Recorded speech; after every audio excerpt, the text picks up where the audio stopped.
Amen. The Secretary will please call the roll. The Honorable Senator Aquino, Senator Cayetano Alan, Senator Cayetano Pia, Senator De La Rosa, Senator Ejercito, Senator Escudero, Senator Estrada, Senator Go, Senator Ontiveros, Senator Lacson, Senator Lapid, Senator Legarda, Senator Marcoleta, Senator Marcos, Senator Padilla, Senator Pangilinan, Senator Soto III, Senator Tulfo Erwin, Senator Tulfo Rafi, Senator Villanueva, Senator Villar Camille, Senator Villar Mark, Senator Zubiri, Senate President Pro Tempore Gatchalian.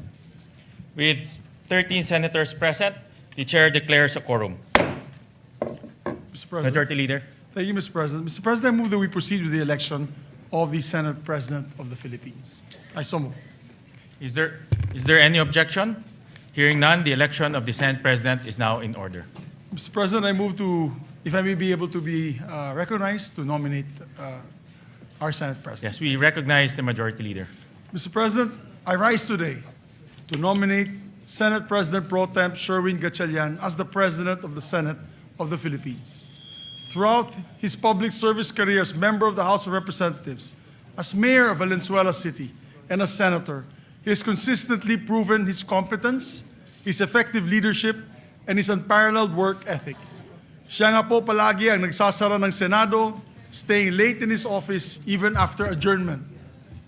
As a matter of fact, Mr. President, I hear complaints from your staff that hindi na po sila nakakauwi ng disenteng oras dahil overwork daw sila, overwork. At palagi nilang tinatanong sa akin, kailan ko daw siya mahahanap ng girlfriend para makauwi daw ng mas maaga.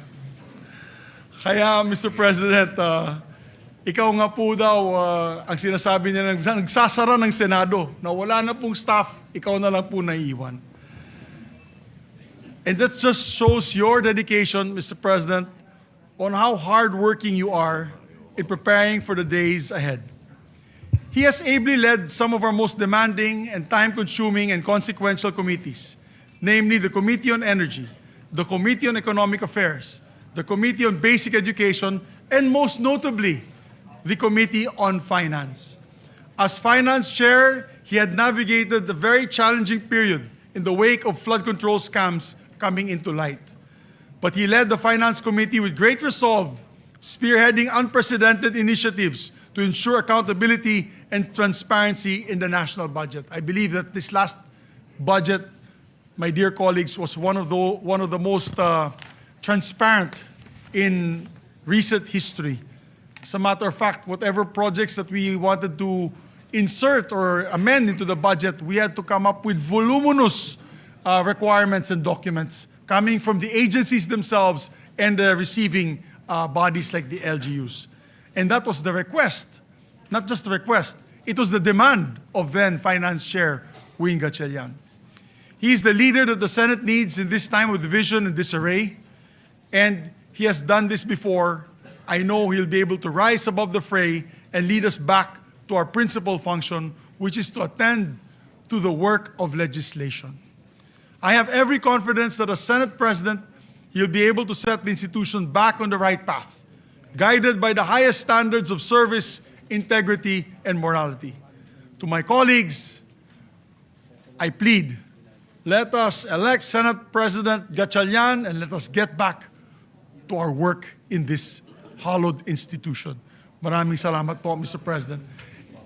And maybe we don't need to put it to a vote, Mr. President. Maybe we can do it by acclamation, Mr. President. Ayes and nays would be fine. I so move, Mr. President. So, And I move to close. There are no other nominees for Senate President. I move to close the period of nomination. any objection? Hearing none, the nominations are closed. Therefore, Mr. President, we'd like to Therefore, congratulate. Ye, as you said, for, Yes. to vote Ayes and will, nays. as acclamation. All those in favor of Senator Sherwin Gatchalian as Senate President of the Republic of the Philippines, say aye. Aye. All those against, say nay. The ayes have it. Senator Sherwin Gatchalian is declared Senate President of the Republic of the Philippines. May we ask Senator Gatchalian to, before that, Senator Francis Pangilinan is recognized. Yes, just for the record that the vote, having a quorum, is unanimous, Mr. President, for the record. Thank you. We place that on record. May we ask Senator Sherwin Gatchalian to ascend to the rostrum to take his oath as Senate President.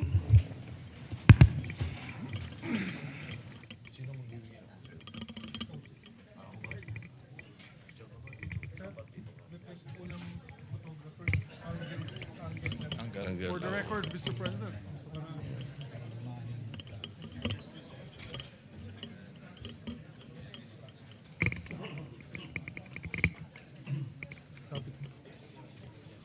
Yan po sa ilaw.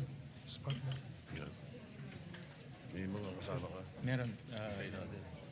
Sila Mix. Oo, dapat. Mix at saka si Cheese. Mix. May we request Senator Zubiri and Senator Escudero to please join us. Dito sila likod ko. Pamilya mo sa likod ko. Okay.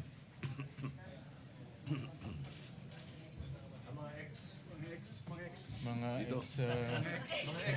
mga X-Men. Yung sa kabila. Yung sa kabila. Dito kami. Hindi dito yung family. Di ba dapat dito kayo? Dito kayo dalawa. Dito. Dito kayo. Yan. Yung may family. Alright. Sige. Pare, first, bachelor Senate President. Yung iba pretending. Oh, mami mo nandiyan na. Diyan na. Kompleto na. Yeah, kompleto na. Okay. Please raise your right hand and repeat after me. I state your name. I, Sherwin Gatchalian, Having been elected to the position of Senate President, having been elected to the position of Senate President, do hereby solemnly swear do hereby solemnly swear that I will well and faithfully discharge, that I will well and faithfully discharge to the best of my ability, to the best of my ability the duties of my present the position duties of my present position and of all others I may hereafter hold and of all others I may hereafter hold under the Republic of the Philippines, under the Republic of the Philippines, that I will support and defend that I will support and defend the Constitution of the Philippines, the Constitution of the Philippines, that I will obey the laws, legal orders, and decrees that I will obey the laws, legal orders, and decrees promulgated by the duly constituted authorities, promulgated by the duly constituted authorities, and maintain true faith and allegiance and maintain true faith and allegiance to the Republic of the Philippines, to the Republic of the Philippines, and that I impose this obligation upon myself voluntarily, and that I impose this obligation upon myself voluntarily, without mental reservation without mental reservation or purpose of evasion. or purpose of evasion. So help me God. So help me God. Congratulations, sir. Thank you. Thank you.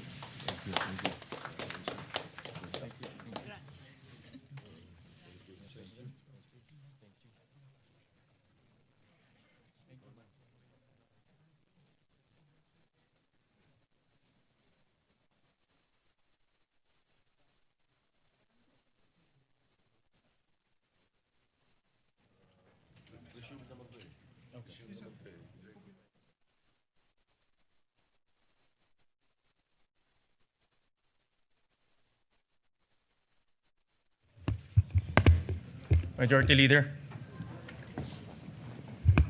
Mr. President, just put on record as well that you have been ably discharging your function as Senate President Pro Temp and Acting President since your election in June 3, 2026. We'd just like to extend our congratulations on your elections as the new Senate President. Thank you. Thank you very much, Majority Leader. Thank you, Mr. President. Mr. President, now I would like to move that we proceed with the election of the Senate President pro tempore. I so move, Mr. President. Is there any objection? Hearing none, the election of the Senate President pro tempore is in order. May I ask may we recognize, Mr. President, Senator Ping Lacson for the nomination. We recognize Senator Ping Lacson. Thank you, Mr. President. With your Honor's ascension as the fourth Senate President of the 20th Congress, of the Republic of the Philippines, your previous post as Senate President pro tempore is now officially vacant. May I therefore nominate Senator Vicente Soto III to the position of Senate President pro tempore. Before I make my motion, Mr. President, I think I will be remiss of my duty and responsibility as a senator, colleague, and friend if I didn't thank and commend our two distinguished colleagues, Senator Chis Escudero and Senator Joel Villanueva, for responding to their higher calling for this chamber, our beloved institution known as the Philippine Senate, higher than their friendships, their affiliations, and every individual member of this body, even higher than themselves. I would also wish to put on record that I intentionally and voluntarily relinquished the chairmanship of what is known or often referred to as the most powerful committee, the Blue Ribbon, for two primary reasons. Number one, I am tired of losing old friends and creating new enemies. And number two, there are other colleagues who are equally, if not more, qualified than this humble representation to take on the job. If there were no takers, I was willing, albeit with a heavy heart, to retain and continue sitting as chairman and resume a duty that I am morally and obligated to perform. With that, Mr. President, I move to nominate the position of Senate President pro tempore, Senator or the Honorable Vicente Soto III. I so move, Mr. Chairman, Mr. President. Thank you. Thank you. Majority Leader. Thank you, Mr. President. And just to give a short manifestation, Mr. President, I'd like to have the privilege to second the nomination of Senator Vicente C. Soto III as a Senate President pro temp. I was his majority leader in all 3 times he was elected as Senate President. It was an honor for me to be his majority leader. They used to call me Major, as the major in the plenary. But I can say from experience that he's second to none when it comes to knowledge of our institutional rules, traditions, and processes.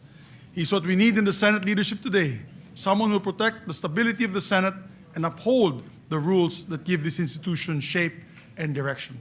Therefore, I would like to second the nomination of Vicente C. Soto III as our Senate President pro tem. Mr. President, there being no other nominations, I therefore move that we close the period of nomination and proceed with acclamation.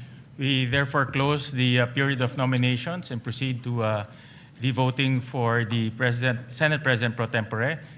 Those who are in favor say aye. Aye. Those who are not in favor say nay. The ayes have it. Congratulations to our new Senate President pro tempore, Senator Tito Soto. May we proceed, Mr. President, with the oath taking of the Senate President pro tempore.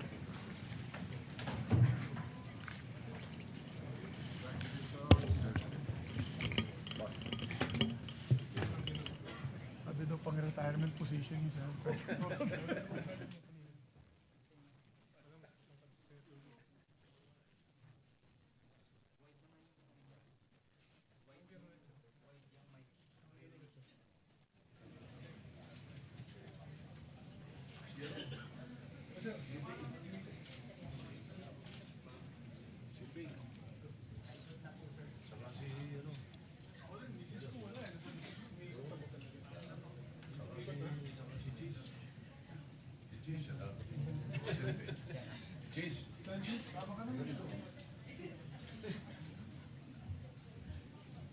You want us to be behind you, sir?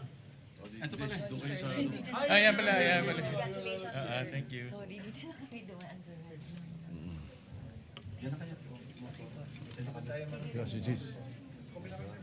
Ito ka, Cheese. Sa kabila.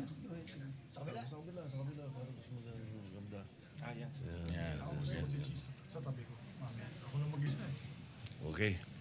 Oath of office, please repeat after me. I state your name. I, Vicente Soto III, Having been elected Senate President pro tempore, having been elected to the position of Senate President pro tempore, do hereby solemnly swear do hereby solemnly swear that I will well and faithfully discharge, that I will well and faithfully to discharge, the best of my abilities, to the best of my the abilities, duties of my present position, the duties of my present position, and of all others I may hereafter and hold, of all others I may hereafter hold, under the Republic of the Philippines, under the Republic of the Philippines, that I will support and defend the Constitution of the Philippines, that I will support and defend the Constitution of the Philippines, that I will obey the laws, legal orders, and decrees that I will obey the laws, legal orders, and decrees promulgated by the duly constituted authorities, promulgated by the duly constituted authorities, and maintain true faith and allegiance and maintain true faith and allegiance to the Republic of the to Philippines, the Republic of the Philippines, and that I impose this obligation upon myself voluntarily, and that I impose this obligation upon myself voluntarily, without mental reservation without mental reservation or purpose of evasion. or purpose of evasion. So help me God. So help me God. Congratulations, sir. Thank you, sir. Congratulations.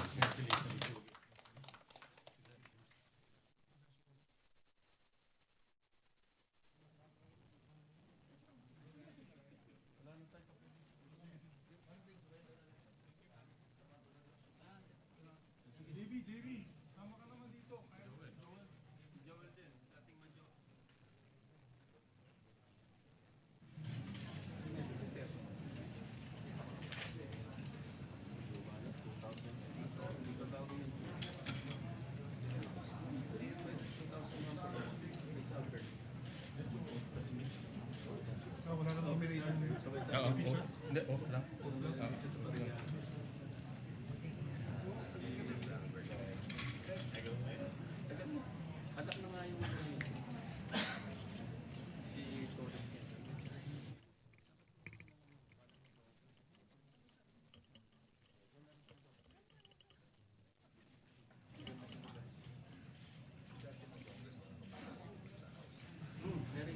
Mr. President, if I may be able to take my oath as well as Majority Leader, although I have been elected as the Chairman of the Rules Committee, but I was not able to take my oath the last June 3 meeting. Yes, we will administer the oath to Thank you the very much, Mr. Majority Leader.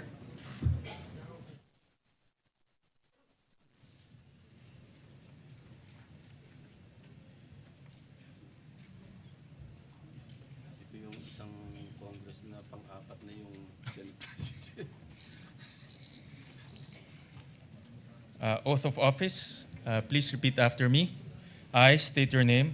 I, Juan Miguel Zubiri, Having been elected to the position of Chairperson of the Committee on Rules, having been elected to the position of Chairperson of the Committee on Rules, do hereby solemnly swear do hereby solemnly swear that I will well and faithfully discharge, that I will well and faithfully discharge, to the best of my ability, to the best of my the ability, duties of my present position, the duties of my present position, and of all others I may hereafter hold, and of all others that I may hereafter hold, under the Republic of the Philippines, under the Republic of the Philippines, that I will support and defend the Constitution of the Philippines, that I will support and defend the Constitution of the Philippines, that I will obey the laws, legal orders, and decrees that I will obey the laws, legal orders, and decrees promulgated by the duly constituted authorities, promulgated by the duly constituted authorities, and remain true faith and allegiance to the Republic of the Philippines, and remain true faith and allegiance to the Republic of the and Philippines, that I impose this obligation upon myself voluntarily, and that I impose this obligation upon myself voluntarily, without mental reservation without mental or reservation purpose of evasion. or purpose of evasion. So help me God. So help me God. Congratulations. Thank you very much, sir.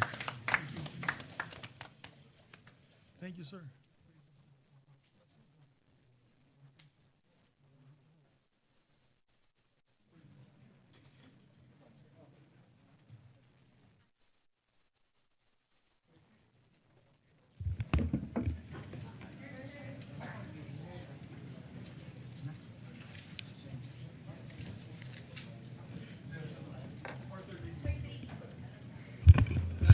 Election ng committee, chairperson?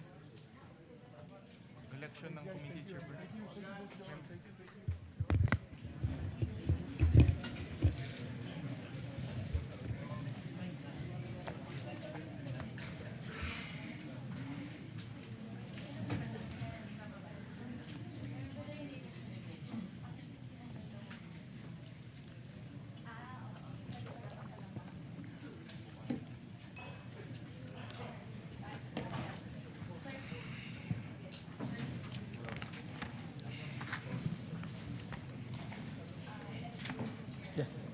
Oh, do you have the list?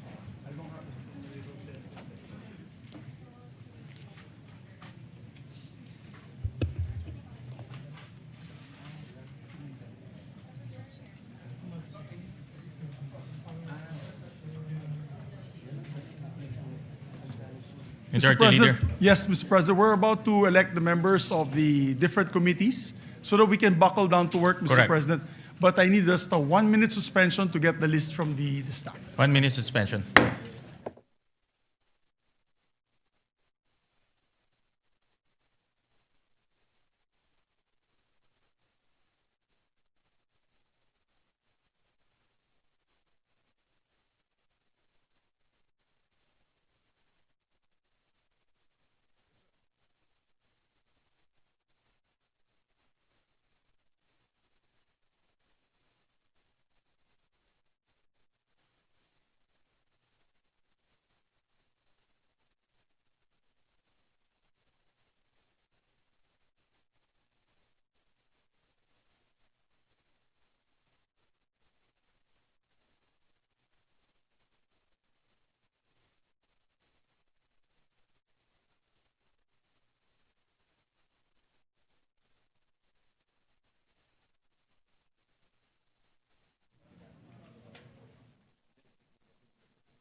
Ready to resume, Mr. President. Session resumed.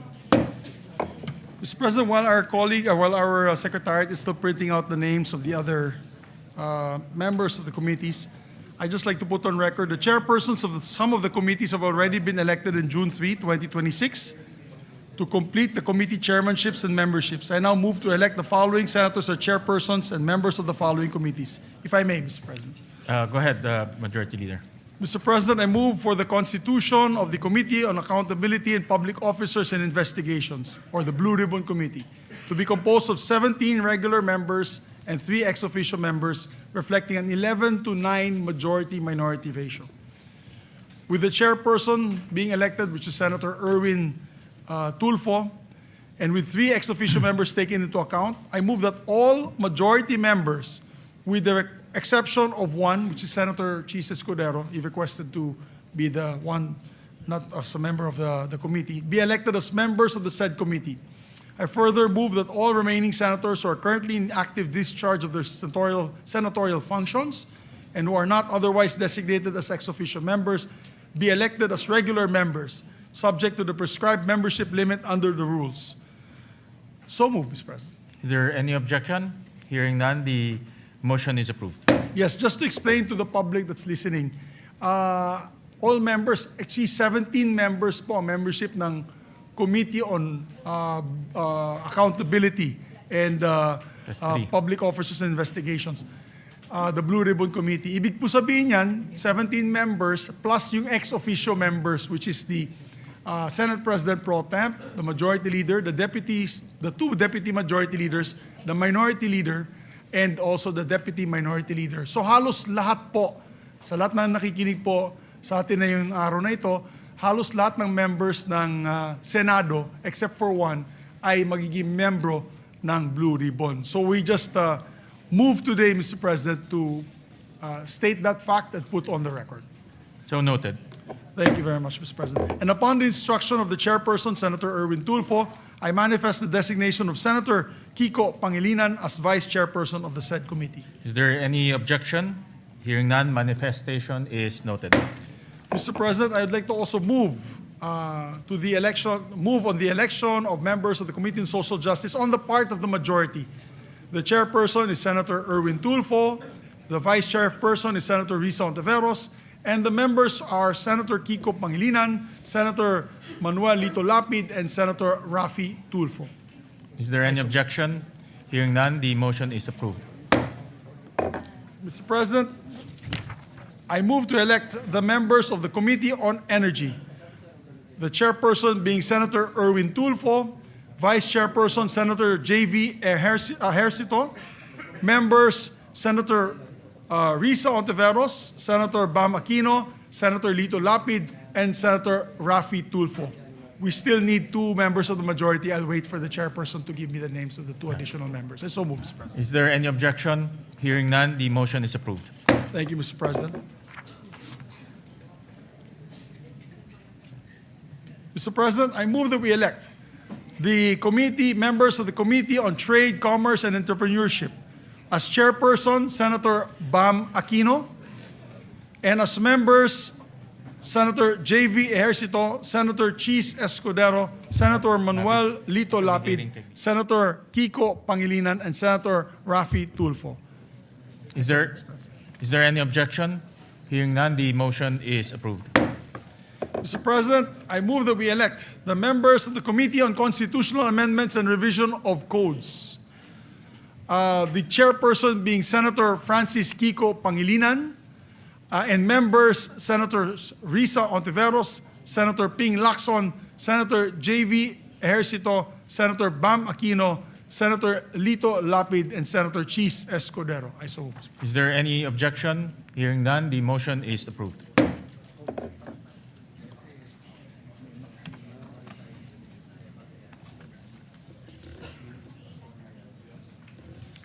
May I ask for a minute suspension, Mr. President? 1 minute suspension.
Yes, sir.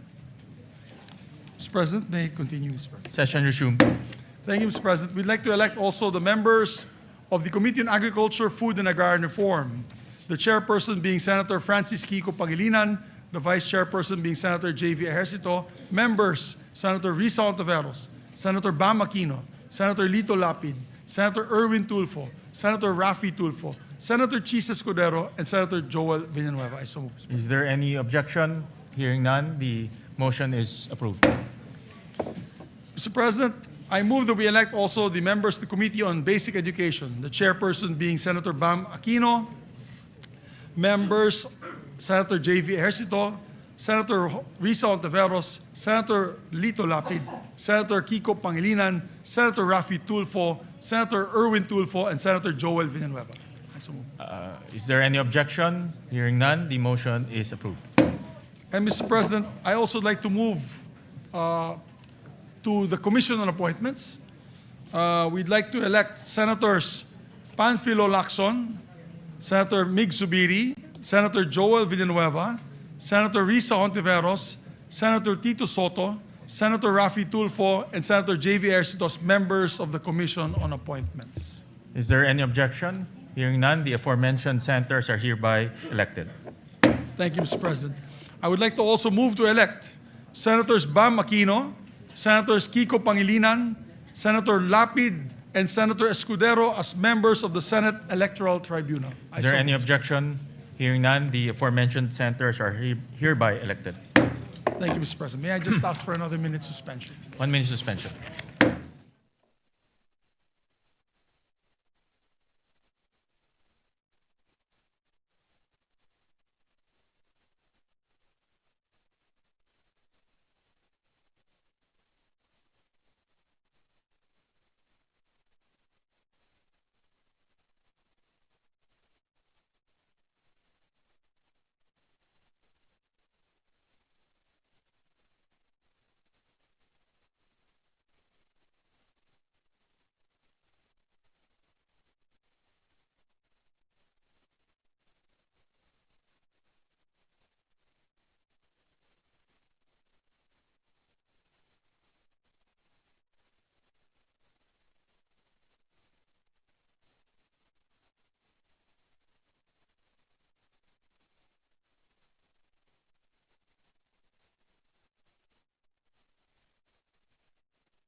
Anong next committee? Sabi, anong next na? Tapos na ba yung lahat ng committees? Okay.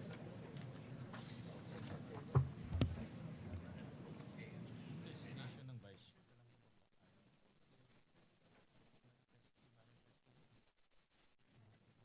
All record. Okay.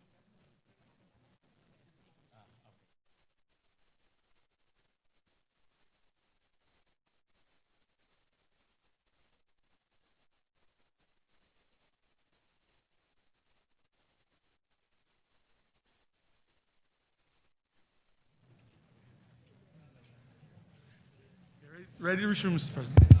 Session resumed. Thank you, Mr. President. Mr. President, the same situation is on the Committee on Foreign Relations, where there are 17 members of the Senate who are members of this committee.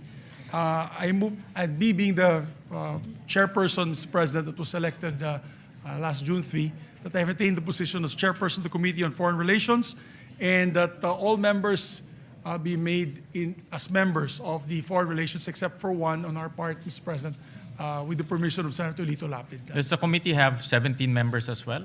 Yes. Okay. So the same So situation same as the Blue situation Ribbon. as Blue Ribbon? Yes, Mr. All right. President. So we elect all members except for Senator Lapid as member of the Committee on Foreign Relations. So moves, President. Is there any objection?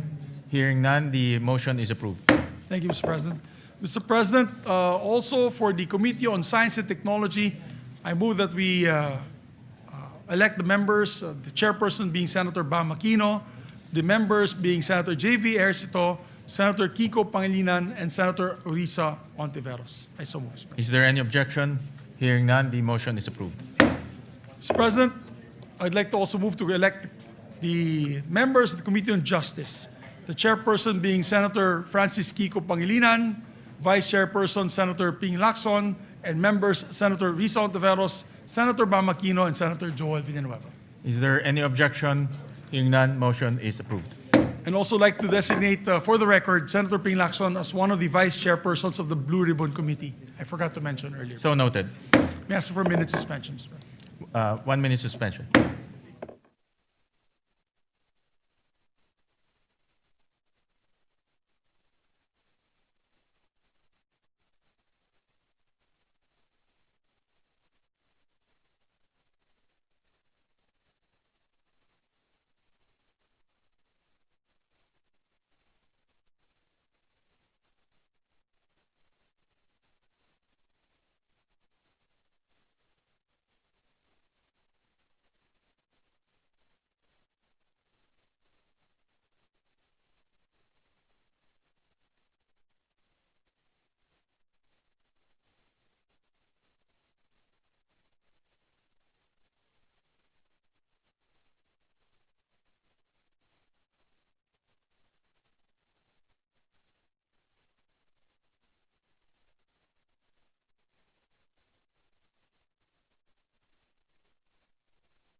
Ready to resume, Mr. President. Session resumed. Thank you, Mr. President. I'd like to also manifest for the record that in the Committee on Justice, the chairperson is automatically the member of the JBC. Yes. Which is Senator Francis Kiko Pangilinan. Correct. For the Senator record, Mr. President. Pangilinan will represent the Senate in the JBC. Mr. President, I move that we elect also members of the Committee on Rules. Mr. President, I move that we elect Senator J.V. Ercito, Senator Ping Lacson, Senator Kiko Pangilinan, Senator Erwin Tulfo, and Senator Joel Villanueva as members of the Rules Committee. Mr. Is President. there any objection? Hearing none, the motion is approved. Thank you, Mr. President. Mr. President, we'd like to also elect the members of the Committee on Health and Demography, Mr. President. For the record, the chairperson is Senator Risa Ontiveros, Vice Chairperson Senator J.V. Ejercito, and the members, part of the majority, Senators Bam Aquino, Senators Kiko Pangilinan, Senators Rafi Tulfo, Senator Erwin Tulfo, and Senator Ping Lacson. Is there any objection? Hearing none, motion is approved. Mr. President, we'd like to also move to elect the members of the Committee on Energy. The part of the chairperson is Senator Erwin Tulfo, the vice chairperson is Senator J.V. Ejercito, and the members are Senator Risa Ontiveros, Senator Bam Aquino, Senator Ping Lacson, Senator Rafi Tulfo. I so move, Mr. President. Is there any objection? Hearing none, motion is approved. Mr. President, we'd like to also put on record the members of the Committee on Finance, Mr. President. Of course, the Committee on Finance is headed by the chairperson, Senator J.V. Ejercito. And with respect to the committee, each committee is composed of 20 members. So I move that all senators, with the exception of the Senate President and those serving in an ex officio capacity, be elected and designated as regular members of both committees. I so move, Mr. President. Is there any objection? Hearing none, the motion is approved. Mr. President, I'd like to also elect the members of the National Defense, Security and Peace and Unification and Reconciliation Committee, Mr. President. The chairperson is Senator Tito Soto, our Senate President pro tempore. And same with the Finance Committee. There are 20 members. So I move that all senators, with the exception of the Senate President and those serving in an ex officio capacity, be elected and designated as members of the National Defense Committee. I so move, Mr. President. Is there any objection? Hearing none, motion is approved. There's a request of course, there's a request by our chairperson that Senator Ejercito, J.V. Ejercito, and Senator Lacson be elected as the vice chairperson of the said committee. So noted. Mr. President, I move that we elect the members of the Women and Children Committee, Committee on Women and Children. The chairperson, of course, is Senator Risa Ontiveros. The vice chairperson is Senator J.V. Ejercito. And Senator Bam Aquino, Senators Kiko Pangilinan, Senator Erwin Tulfo, and Senator Ping Lacson. I so move, Mr. President. Is there any objection? Hearing none, motion is approved. Mr. President, I move to elect the following members as the members of the Committee on Ways and Means. This chairperson is Senator Bam Aquino, and the members are Senator Pia Ontiveros, Senator Kiko Pangilinan, Senator Chis Escudero, Senator Erwin Tulfo, Senator Rafi Tulfo, and Senator Joel, what did I say? Risa Ontiveros. What did I say? Ay, nako, wala pa si Pia, hindi pa siya senator.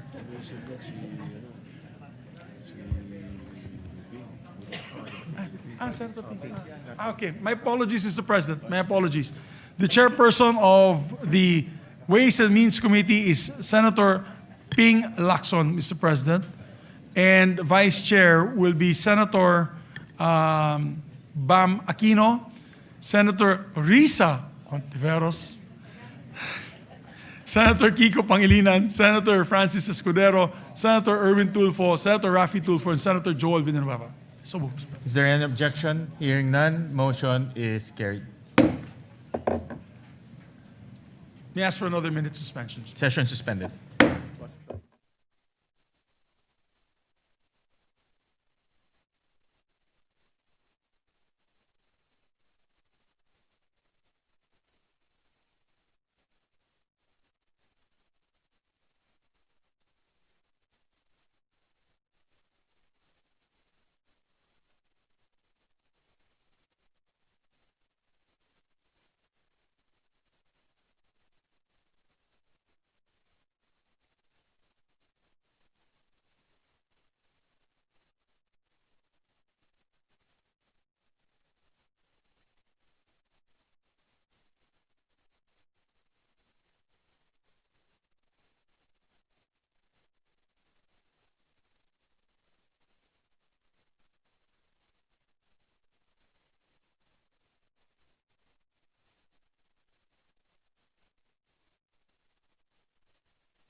Ready to resume, Mr. President. Session resumed. Mr. President, I move that we elect the members of the Committee on Games and Amusements. The chairperson, of course, is Senator Lito Lapid. The vice chair is Senator Rafi Tulfo. The members are Senator Chis Escudero, Senator Panfilo Lacson, Senator Erwin Tulfo, and Senator Joel Villanueva. So moved. Is there any objection? Hearing none, motion is approved. Mr. President, I move that we elect the members of the Committee on Ethics and Privileges. The chairperson being Senate President Pro Tem Tito Soto, Vice Chairperson Senator Pangilinan, members Senator Rafi Tulfo, and Senator Lacson. Is there any objection? Hearing none, motion is approved. I move that we elect members of the Committee on Public Services, Mr. President. The chairperson is Senator Rafi Tulfo, the vice chairperson, Senator J.V. Ejercito, and vice chairperson, Senator Bam Aquino. Members, Senator Lito Lapid, Senator Risa Ontiveros, Senator Kiko Pangilinan, Senator Erwin Tulfo. I so move, Mr. President. Is there any objection? Hearing none, motion is approved. Mr. President, I move that we elect the members of the Committee on Local Government. It is headed by their chairperson, Senator J.V. Ejercito, vice chairperson, Senator Ping Lacson, members, Senator Rafi Tulfo, Senator Francis Kiko Pangilinan, Senator Risa Ontiveros, Senator Joel Villanueva, Senator Lito Lapid, and Senator Bam Aquino. I so move. Is there any objection? Hearing none, motion is approved. Thank you, Mr. President. Mr. President, I move that we elect the members of the Committee on Migrant Workers, headed by Senator Rafi Tulfo, Vice Chairperson Senator Joel Villanueva, members Senator Lito Lapid, Senator Erwin Tulfo, Senator Bam Aquino, Senator Risa Ontiveros, Senator J.V. Ejercito, and Senator Kiko Pangilinan. I so move. Is there any objection? Hearing none, motion is approved. May I ask for a minute suspension once again. Session suspended.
Session resumed. Thank you very much, Mr. President. Mr. President, I'd like to ask my colleagues for a bit of patience because the lists were only given today and they're just verifying all the names na hindi magdodoble po tsaka hindi po tayo sumobra sa allotted Number of ratio seats. natin, Mr. President. So, and I'd just like to reiterate the election of the JBC representatives pursuant to Article 8, Section 8 of the Constitution. I move to elect Senator Francis Pangilinan as the Senate representative to the Judicial and Bar Council. Vice Sen. Rodante Marcoleta. I so move, Mr. President. Is there any objection? Hearing none, Senator Francis Pangilinan is hereby elected to the JBC. Mr. President, I move that we elect, or rather, I move that we retain Senator Joel Villanueva as chairperson of the Committee on Higher Education. And his vice chairman will be Senator Ejercito, members Senator Bam Aquino, Senator Kiko Pangilinan, Senator Raffy Tulfo, and Senator Escudero. I so move, Mr. President. Is there any objection? Hearing none, motion is approved. And I'd like to make a correction. In the Committee on Games, it's not Senator Raffy Tulfo who's the vice chairperson. It is Senator Erwin Tulfo. So noted. My apologies to the chairperson. As regards to the CA membership, Mr. President, for the record, that this representation and that of Senator Soto are vice. We replace Senators Lito Lapid and Senator Mark Villar, respectively, for the record, Mr. President. Yeah, so noted. Mr. President, we'd like to also elect the members of the Committee on Labor. Chairperson, Senator Joel Villanueva. Vice Chairperson, Senator J.V. Ejercito. And members, Senator Raffy Tulfo, Senator Erwin Tulfo, Senator Bam Aquino, Senator Risa Ontiveros, Senator Pangilinan, and Senator Escudero, Mr. President. Is there any objection? Hearing none, motion is approved. And Mr. President, I move to formally elect as well my deputy majority floor leaders. We'd like to elect and move to elect Senators J.V. Ejercito as my senior deputy majority leader, who one day in the near future will become the majority leader, I hope, after his job in the Finance Committee, and this representation will just retire. We'd like to also elect, Mr. President, our former majority leader, Senator Joel Villanueva, as deputy majority floor leader. Is there any objection? Hearing none, motion is approved. Thank you very much, Mr. President. May I ask for another minute suspension? Session suspended.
Session resumed. Thank you, Mr. President. Mr. President, may we request, while we're just awaiting for the names of the committee memberships of the other remaining committees, may we request our members and colleagues to come back to the floor so that we may proceed for a third reading vote. And then the adoption of the resolution on Mindanao that will be authored by Senator Joel Villanueva. So, may we just ask our members to please proceed to the plenary for a third reading. Aye.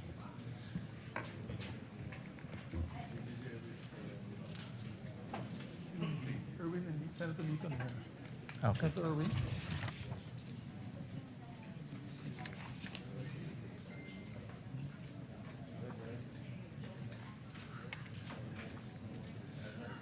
So, Mr. President, I move that we consider on third reading several bills, printed copies of which have been electronically distributed to the senators on May 25 and May 26, 2026. in compliance with the 3-day rule of the Constitution.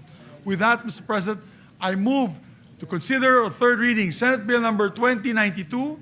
This is the bill declaring waling-waling as our national orchid, Mr. President. I so move. Is there any objection? Hearing none, the consideration of Senate Bill number 2092 on third reading is in order. The Secretary is directed to read the title of the bill. An act declaring the waling-waling Vanda sanderiana as the national orchid of the Philippines. And proceed with the roll call vote. Roll call vote.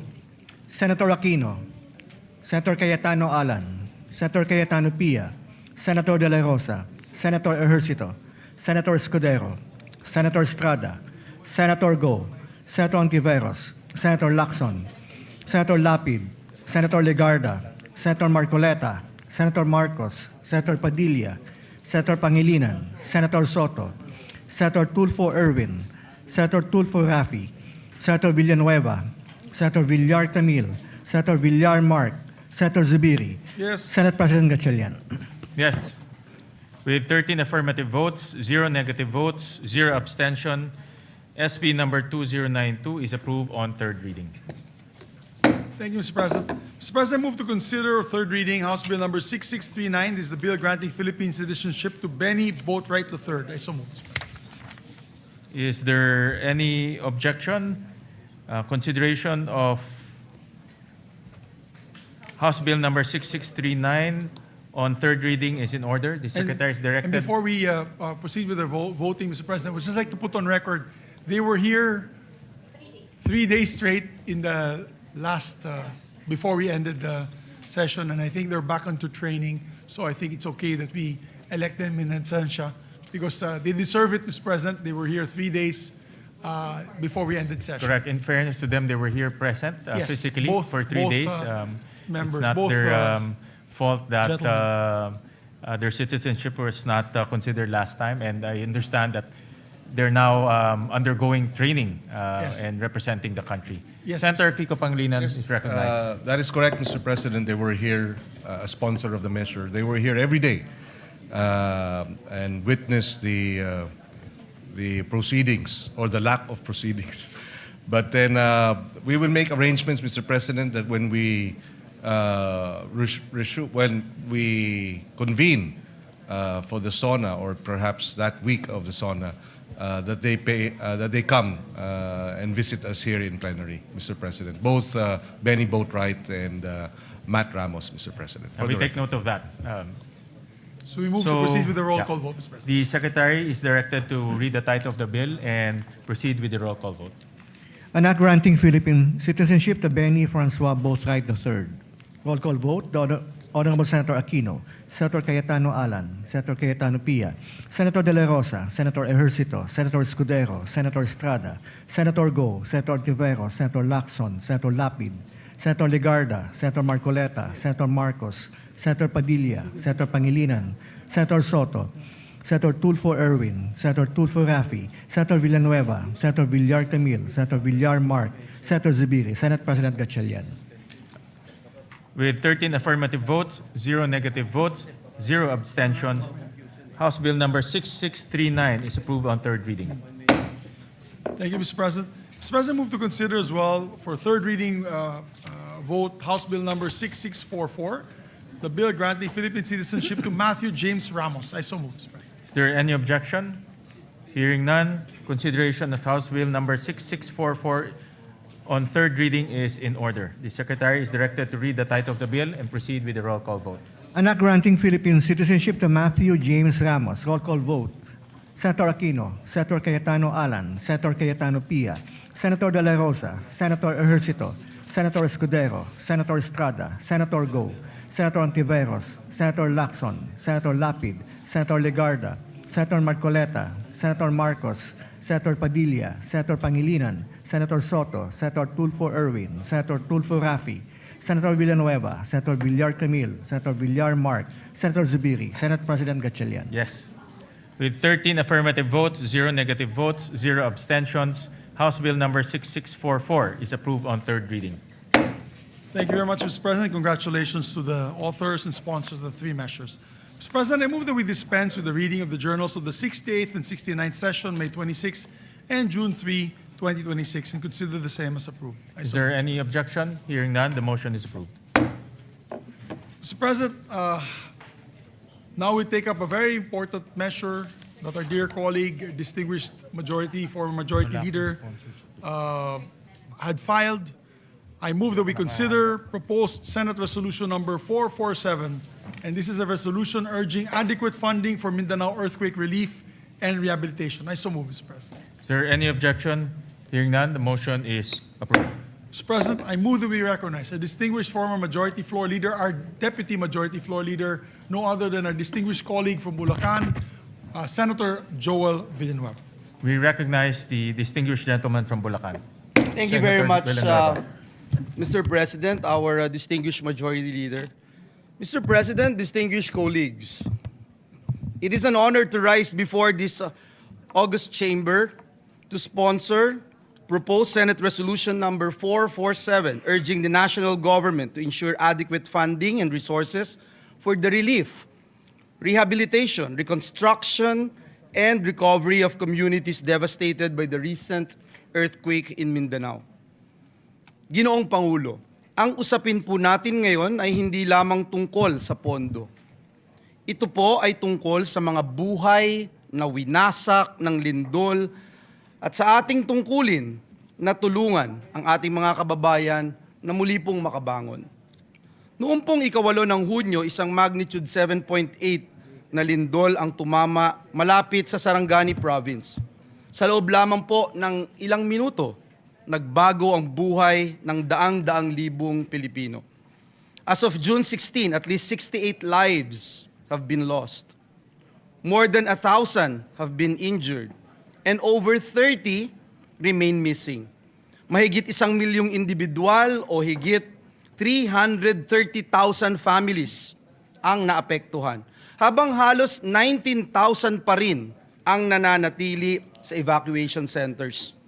Ngunit higit pa po sa mga numerong ito ay ang mga kwento ng ating mga kababayan, mga pamilyang nawalan ng tahanan, mga batang hindi makapasok sa paaralan, mga manggagawa, mga magsasaka, mga mangingisda na nawalan ng kabuhayan, at mga pamilyang nagdadalamhati sa pagkawala ng kanilang mahal sa buhay. Mr. President, Mindanao is a pillar of our national economy. Ito po ay mahalagang pinagmumulan ng pagkain, produktong agrikultura at yamang dagat. Kapag naapektuhan po ang Mindanao, nararamdaman po ito ng ating buong bansa. Initial assessments estimate at least 1.13 billion pesos in damage to public and private infrastructure.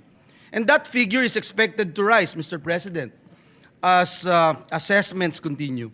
Nasira po ang mga tahanan, paaralan, ospital at iba pang mahalagang infrastruktura. Ngunit ang mas malaki pong hamon ay ang muling pagtatayo ng mga komunidad at pagbibigay ng bagong pag-asa sa ating mga kababayan. Kaya Ginoong Pangulo, sa pagkakataong ito, nais po nating makita, nais natin din pong kilalanin, lalo na ang ating mga rescue workers, health workers, uniformed personnel, volunteers, local officials at humanitarian organizations na wala pong sawang tumutulong sa mga nasalanta. Ngunit alam po natin, Ginoong Pangulo, alam natin na hindi po sapat ang bayanihan lamang. Heroism saves lives, but resources rebuild communities. Compassion comforts victims, but funding restores livelihoods. Kaya po kinakailangan nating tiyakin na ang lahat ng magagamit na pondo at suporta ng ating pamahalaan ay agad-agad na mapakilos upang mapabilis ang relief, rehabilitation, reconstruction at pagpapanumbalik ng kabuhayan sa mga apektadong lugar. Ginoong Pangulo, sa panahon po ng sakuna, nasusukat hindi lamang po ang tibay ng ating mga infrastruktura, kundi ang tibay ng ating pagkakaisa bilang isang bansa. Ngayon ang panahon upang patunayan na walang Pilipinong maiiwan.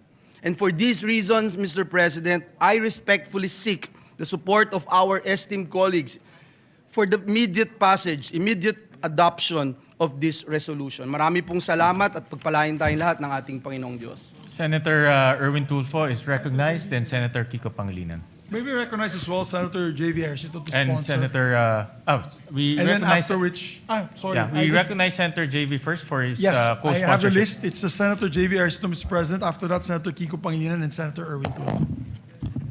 And Senator Raffy Tulfo after. So we first recognize Senator JV Ejercito. Thank you, Mr. President. Ginang Pangulo, mga kasamahan sa Senado at sa mga kababayan natin sa Mindanao, magandang umaga po. I rise today to co-sponsor proposed Senate Resolution number 447, a resolution urging the national government to take all necessary measures to ensure the availability of adequate funding and resources for the relief, rehabilitation, reconstruction, and recovery of communities affected by the recent devastating earthquake in Mindanao. Through the resolution, the Senate joins the nation in mourning and honoring the lives lost during the devastating earthquake that hit our brothers and sisters in Mindanao, particularly the province of Sarangani, South Cotabato, Davao Occidental, and Davao del Sur. 68 deaths were reported by the National Disaster Risk Reduction and Management Council, while 33 remain missing according to the latest reports made by the NDRRMC last Tuesday. Mr. President, ang mga buhay pong ito ay hindi numero lamang. These are lives and futures that were abruptly cut short by this disaster. Ang bawat isa sa kanila ay may pangalan, mayroong kwento, mayroong pangarap, at may mga mahal sa buhay na naiwan. Sila ay mga anak, asawa, kapatid, kaibigan, at mga mahal nating mga kababayan. Nakapanlulumo po ang mga larawan at video na nakita natin online. Ano pa kaya ang aktwal na pakiramdam at sitwasyon na dinadanas ng ating mga kababayan? Bilang magulang, nakakatakot isipin na malagay sa parehong sitwasyon ang aking mga anak. Nakita natin ang mga mag-aaral at mga guro na napuno ng takot habang niyayanig ng lindol ang kanilang paaralan.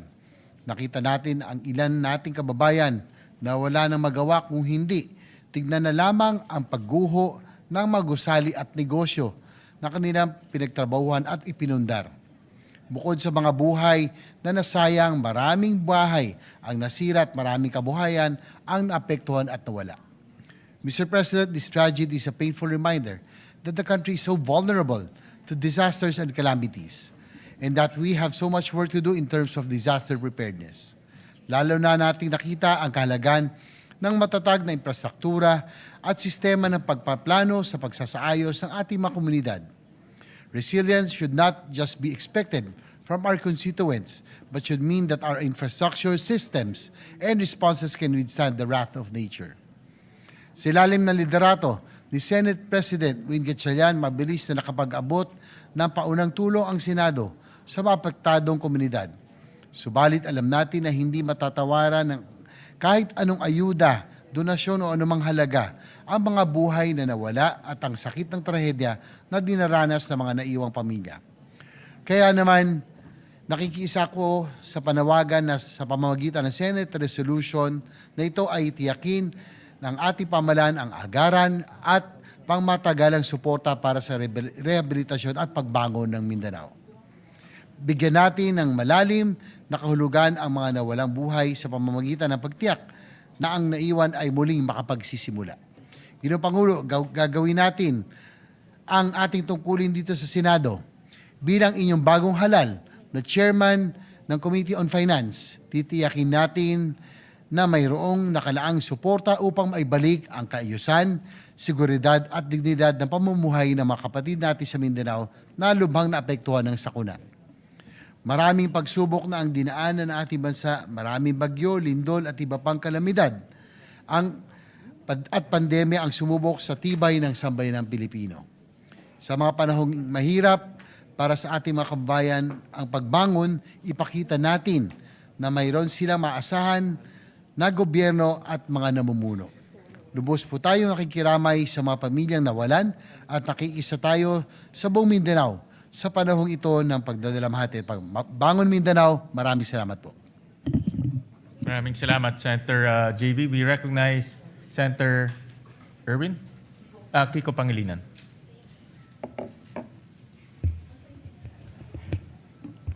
Thank you,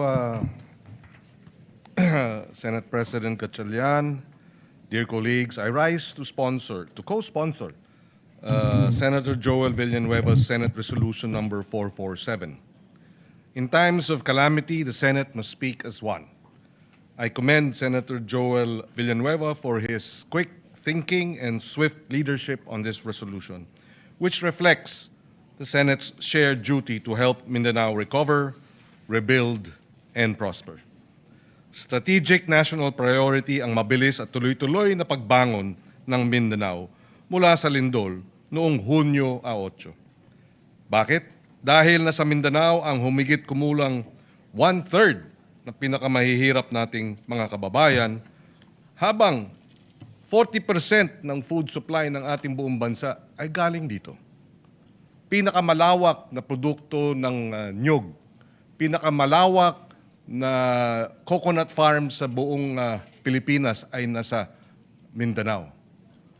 40%, 30% of the national food trade comes from Mindanao. Food basket ng Pilipinas ang Mindanao. It is also one of our most dynamic growth frontiers. Maraming mga tahanan, paaralan, ospital, kalsada, tulay, mga sistema ng kuryente at tubig at iba pang mahalagang infrastruktura ang nasira sa Davao Region at Soc-Sargen. Kung hindi ito agad-agad at sapat na matutugunan, mas lalaki ang pinsalang dulot sa agrikultura, pangingisda, logistics at mga lokal na negosyo. Tatagal ang paghihirap ng mga apektadong pamilya at malalagay rin sa alanganin ang pambansang seguridad sa pagkain at katatagan ng ating ekonomiya. Ang Senate Bill number 2259 ng inyong lingkod naglalaan ng 15 billion pesos in supplemental funding. Nilalayon nito na maibalik ang mahahalagang serbisyong pampubliko, maisaayos at mapatatag ang mga kritikal na pasilidad at maibangon ang kabuhayan ng ating mga magsasaka, mangingisda, manggagawa, maliliit na negosyo, lahat lubhang apektado ng lindol. Sa pagsuporta ng PS Resolution number 447 ni Senator Joel at sa ating Senate Bill 2259, pinagtitibay ng Senado na nasa interes ng buong Pilipinas ang pagbangon ng Mindanao. Dahil pagprotekta ito sa ating sistema ng pagkain, pangangalaga sa mga trabaho at pagpapatatag at pagpapabagsak o baba ng presyo ng mga bilihin.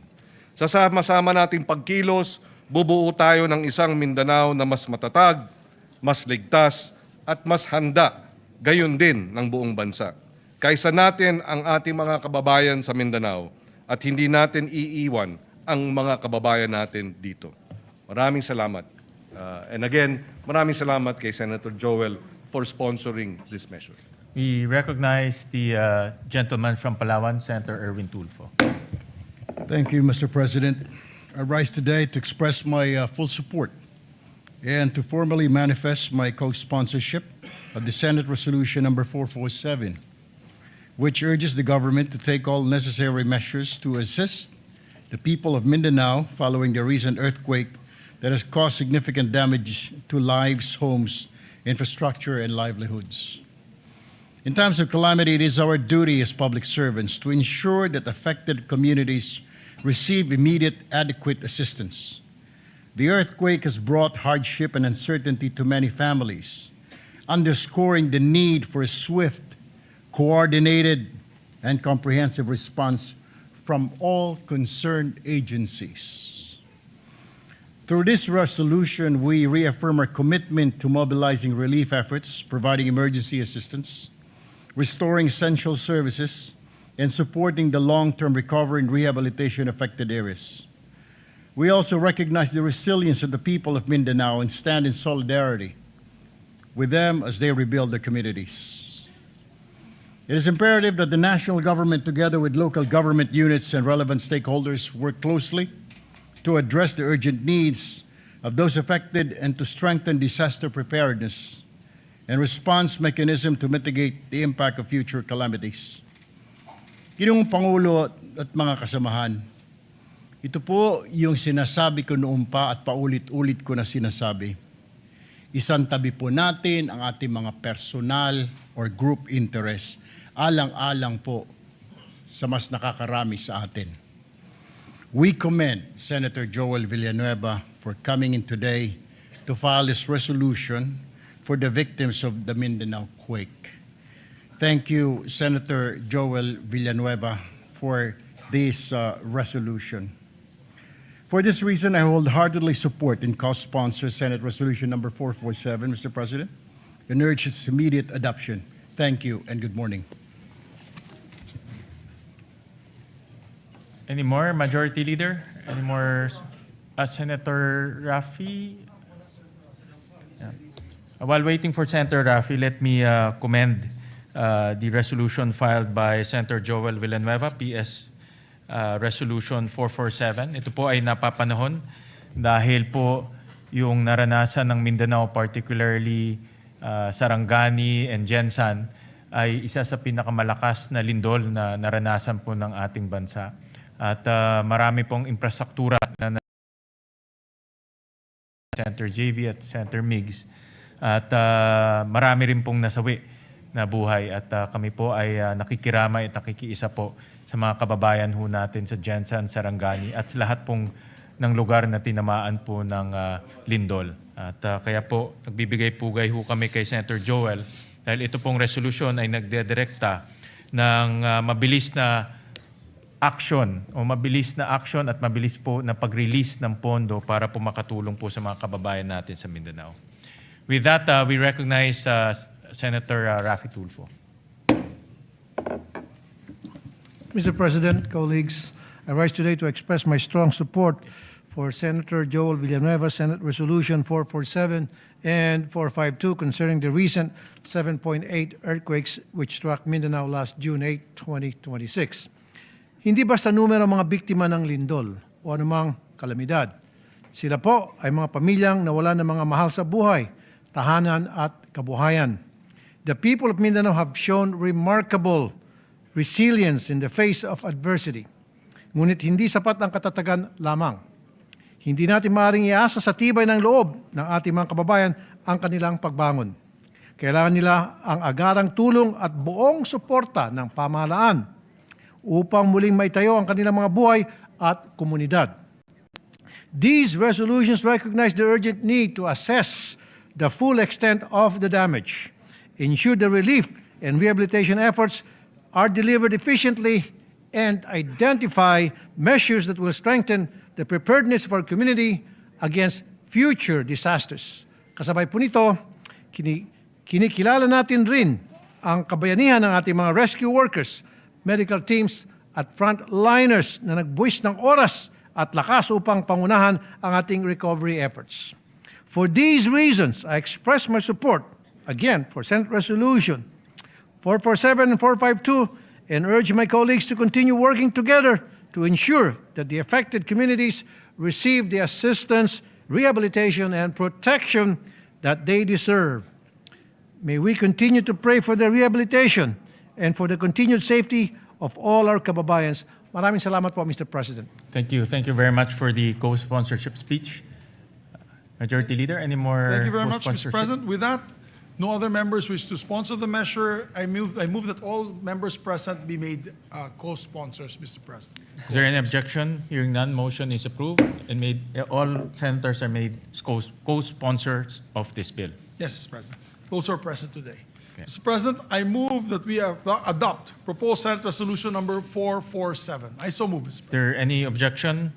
Hearing none, proposed resolution 447 is hereby adopted, subject to style. Thank you, Mr. President. And we would like to thank Senator Joel Villanueva for filing this measure. Kami po sa Mindanao ay nagpapasalamat po sa kanya sa malasakit po niya sa amin sa Mindanao. Maraming po salamat kay Senator Joel. With that, Mr. President, I move to also take up proposed Senate Resolution number 452 and ask the Secretary to read the title of the measure.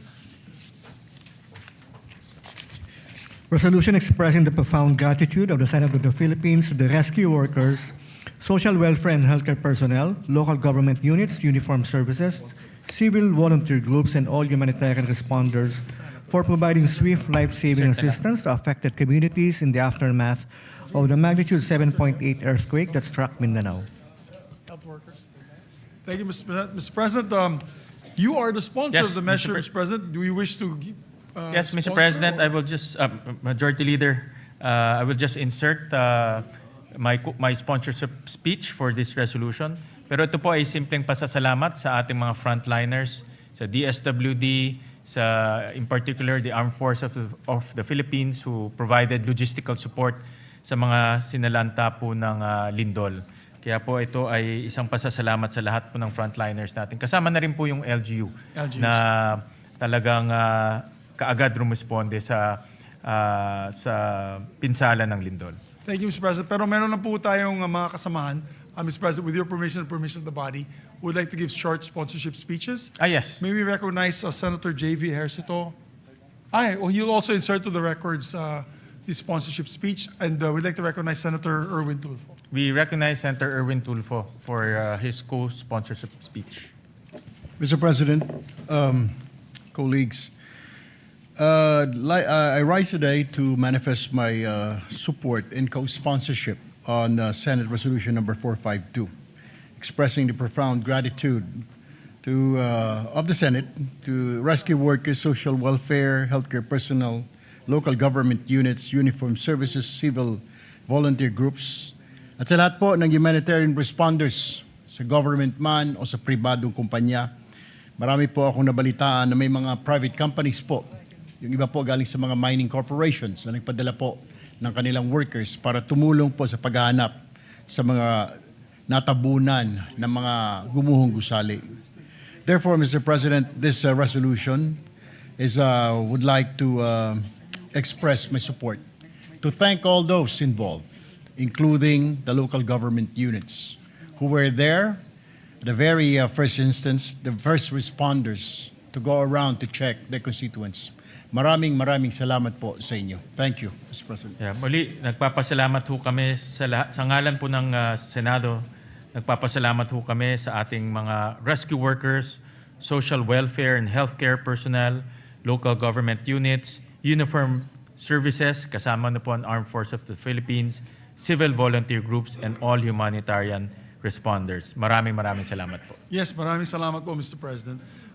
Some, of course, special mention po yung Red Cross, Philippine Yes, Red Cross, kung of saan po course. tayo ay membro bilang governors, Board of Governors of the Philippine Red Na Cross. pinangungunahan po ni And, Chairman Dick Gordon. Chairman Dick Gordon for his speedy action, always ready, always there, always first, always ready, always there, na Red Cross, headed by Senator Dick Gordon. We'd like to thank them.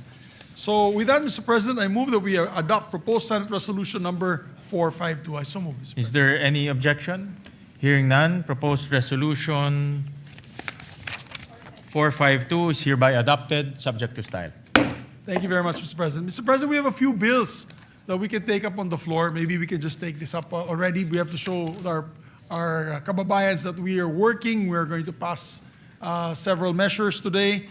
Mr. President, I move that we resume consideration on Senate Bill number 1990 under Committee Report number 52. I so move, Mr. President. This is for a period of, it's in the period of amendments, this measure. Is there any objection? Hearing none, the motion is approved.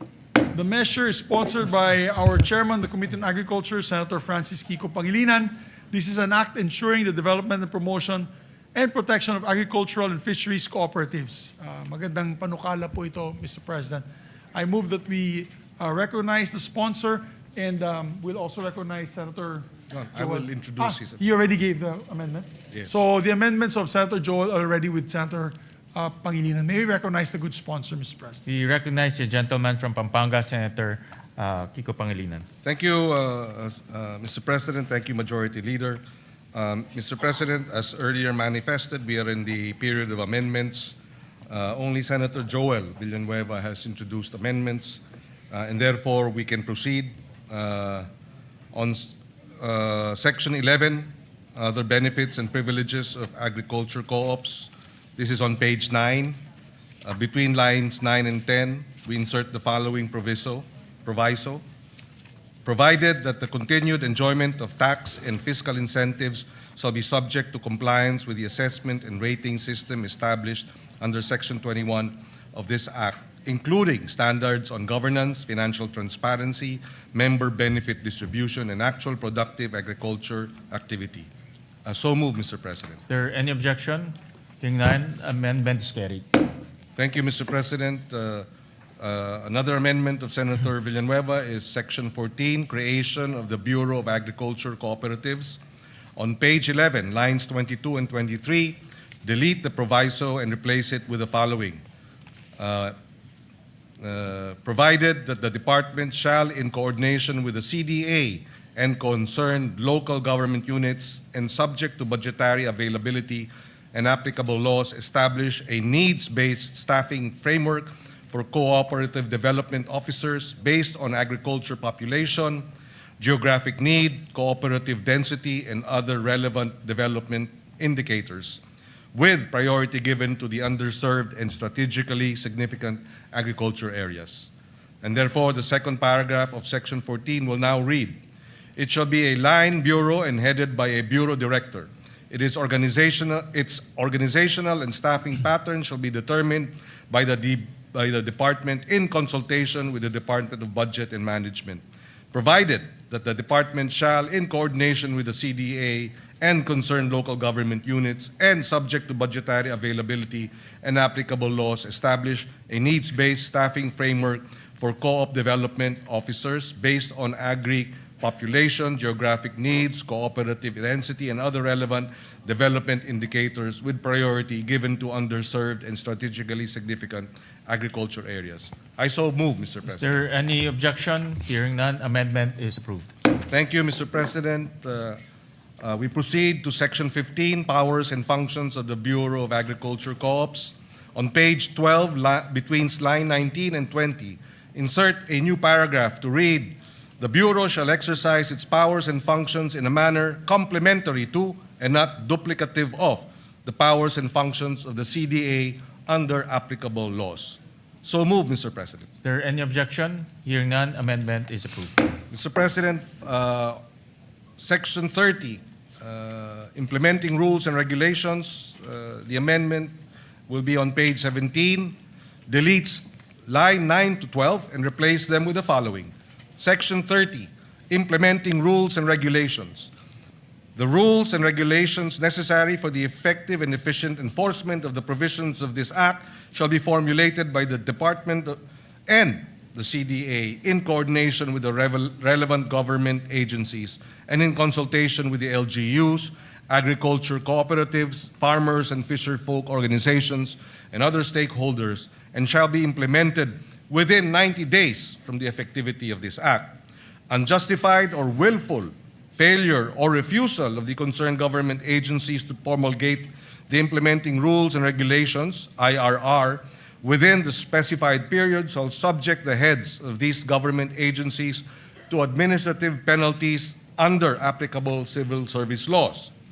And third paragraph, should the IRR contain provisions that are contrary to this Act, the heads of government agencies responsible for such provision, when done in bad faith or with gross negligence, shall be held administratively liable. So move, Mr. President. Is there any objection? Hearing none, amendment is approved. And finally, Mr. President, Section 32, Annual Reports. The amendment is on page 17 between lines 23 and 24 to insert a new paragraph to read, to promote transparency and accountability, the Bureau shall maintain and regularly update a publicly accessible digital registry containing relevant information on accredited agriculture cooperatives, including their ratings, incentives and benefits received, procurement awards, grants, and compliance status subject to applicable data privacy laws. So move, Mr. President. Is there any objection? Hearing none, amendment is approved. Thank you, Mr. President. There are no other proposed amendments for Senate Bill 1990. With the permission of our majority leader, if we can move to terminate the period of amendments. Yes, Mr. President. Mr. President, there being no other members who wish to amend the measure further, I move that we close the period of amendments. I so move, Mr. President. Is there any objection? Hearing none, period of amendments is hereby closed. Mr. President, with that, I move to approve on second reading Senate Bill number 1990 and the committee report number 52. Is there any objection? Hearing none, Senate Bill number 1990 is hereby approved on second reading. Thank you very much, Mr. President. Move to suspend consideration of the measure. Consideration is hereby suspended. Mr. President, we are in receipt of a bicameral conference committee report on the disagreeing provisions of Senate Bill number 1894 and House Bill number 8476, or the amendments to the Universal Access to Quality Tertiary Education Act, which has been filed with the Bills and Index last June 3, 2026, and was ratified by the House of Representatives on the same date.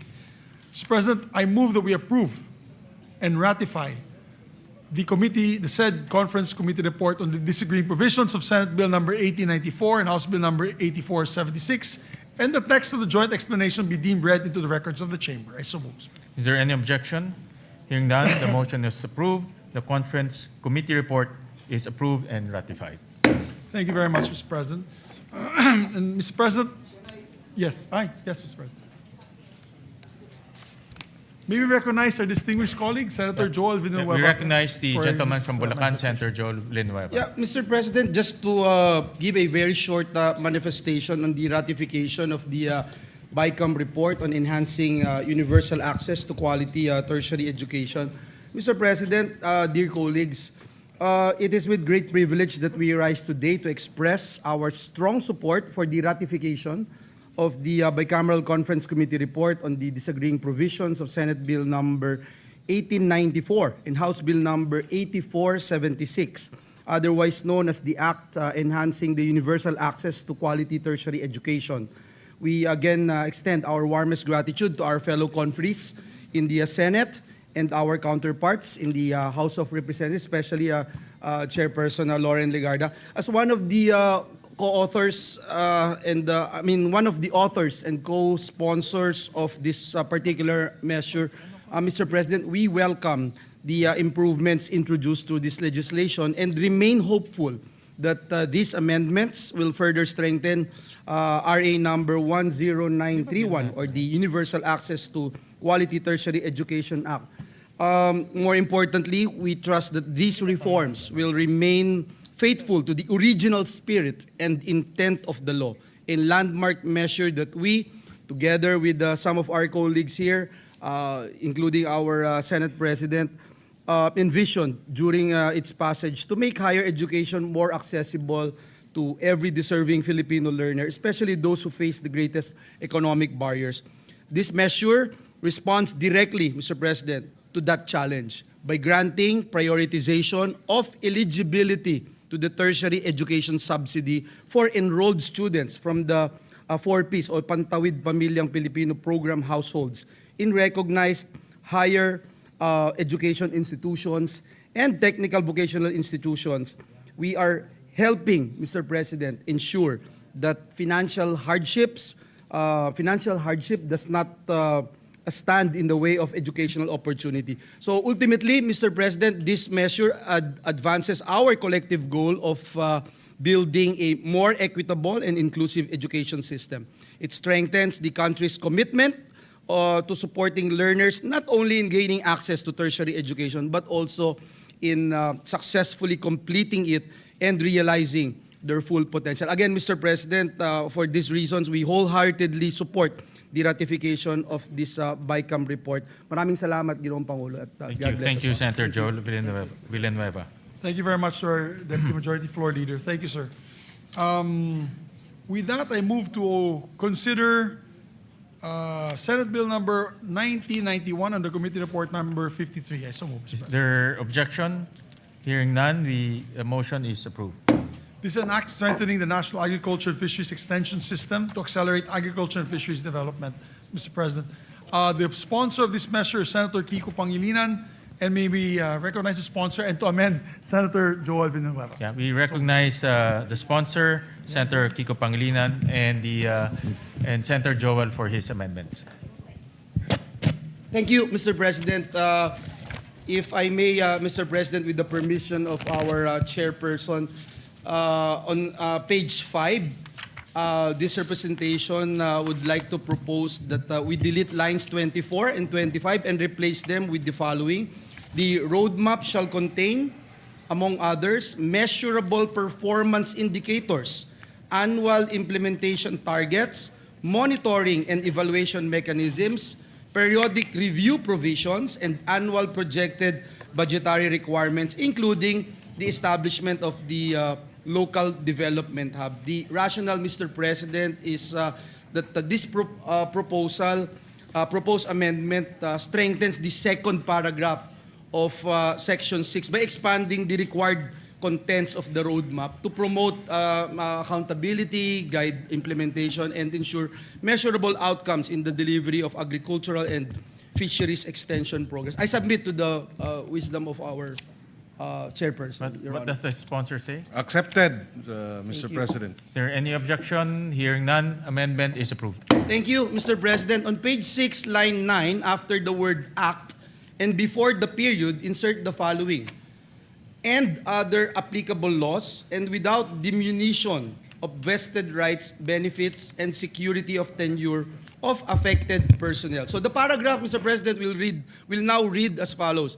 The Secretary is also authorized to reorganize the department's internal offices to determine if existing ones, in the interest of economy and efficiency, need to be integrated into the establishment of the BAX, subject to the provisions of Republic Act number 12231 or the Government Optimization Act and other applicable laws, and without diminution of vested rights, benefits, and security of tenure of affected personnel. I so move, Mr. President, if it is acceptable to our What dear does colleagues. the sponsor say? Wholeheartedly accepted, Mr. President. Is there any objection? Hearing none, amendment is approved. Thank you, Mr. President. Mr. President, on page 7, between lines 10 and 11, insert a new paragraph. The Technical Education and Skills Development Authority, or TESDA, shall assist the BAEX in the development and implementation of technical, vocational, competency-based, and certification programs for AEWs, farmers, and fisherfolk, consistent with its mandate and subject to existing laws, rules, and regulations. I so move, Mr. President. Is there any objection? What does the sponsor say? If it is accepted. Yes, being the testament, Mr. President, we accept fully and wholeheartedly this amendment. Any objection? Hearing none, the amendment is approved. Thank you again, Mr. President, to our sponsor. On page 10, line 14, after the period, insert the following sentence. For this purpose, the BAEX shall submit to the COCAFAM an annual report on the implementation of this act, including fund utilization, performance outcomes, progress in achieving the targets under the roadmap, and key implementation challenges. I submit to the wisdom of the chairperson. What does the sponsor say? Accepted, Mr. President. Thank you again, Mr. Any objection? Hearing none, amendment is approved. Mr. President, last but not the least, on page 10, delete lines 15 to 21 and replace them with the following. Section 19, implementing rules and regulations.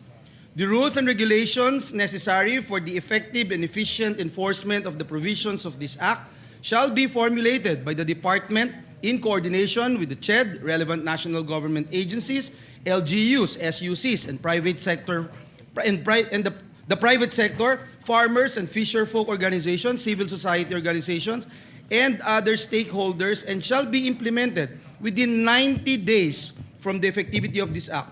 The IRR shall include, among others, the phased implementation of the transition from the ATI to the BAEX, personal transition mechanisms, asset and resource transfer procedures, institutional coordination protocol, delivery of agricultural and fisheries extension services, unjustified or willful failure or refusal of the concerned agencies to promulgate the implementing rules and regulations, IRR, within the specified period shall subject the heads of these government agencies to administrative penalties under applicable civil service laws. Should the IRR contain provisions that are contrary to this Act, the head of the government agencies responsible for such provision, when done in bad faith or with gross negligence, shall be held administratively liable. I submit, Mr. What President. does the sponsor say? Accepted, Mr. President. Any objection? Hearing none, amendment is carried. Thank you very much, Mr. President. We'd like to put on record our sincerest thanks and gratitude to our distinguished sponsor of the measure. Thank you, Mr. President. Thank you, dear colleague. We'd like to thank Senator Joel for his amendments. Mr. President, with the permission of the Majority Leader, we just have a few more amendments for this measure. Please proceed. Yes, Section 4, creation of the Bureau of Agriculture Extension, BAEX, first paragraph, on page 3, line 27, between the words agriculture and extension, insert the phrase and fisheries. And on the same line, delete the acronym BAEX and replace with the acronym BAFEX. This shall be an omnibus amendment in the bill to reflect the name of the new DA Bureau, which is the Bureau of Agriculture and Fisheries Extension, or BAFEX. The first paragraph of Section 4 as amended shall now read as follows. Creation of the Bureau of Agriculture and Fisheries Extension, BAFEX. The Agriculture Training Institute is hereby transformed and strengthened into the Bureau of Agriculture and Fisheries Extension, hereinafter referred to as the BAFEX. It shall be a line bureau in the Department of Agriculture under the supervision of the Undersecretary for Operations. As a line bureau, it shall maintain physical offices at the national, regional, provincial, and municipal levels. So moved, Mr. President. Any objection? Hearing none, amendment is approved. On the same Section 4, second paragraph, on page 4, line 4, after the word section, delete the number 8 and replace with number 9. And it shall now read as follows. The BAFEX shall be headed by a bureau director with 2 assistant directors at the national level who shall head the Technical Services and Administration and Finance Service. Technical Service and Administration and Finance Service, respectively. It shall further be comprised of such other personnel nationwide as indicated in the plantilla under Section 9. So moved, Mr. President. Is there any objection? Hearing none, amendment is approved. Thank you, Mr. President. Section 9, plantilla of BAFEX personnel. First paragraph. On page 6, line 25 to 31. Starting from the word agriculture, on line 25, delete the rest of the paragraph ending with the word country on line 31 and replace with the following. Director, Provincial Agriculture Extension Officer, Assistant PAEO, and Agriculture Extension Workers, AEWs. The department shall provide the details of the plantilla reflecting a minimum of 3 AEWs in every municipality in the country. The first paragraph of Section 9 shall now read as follows.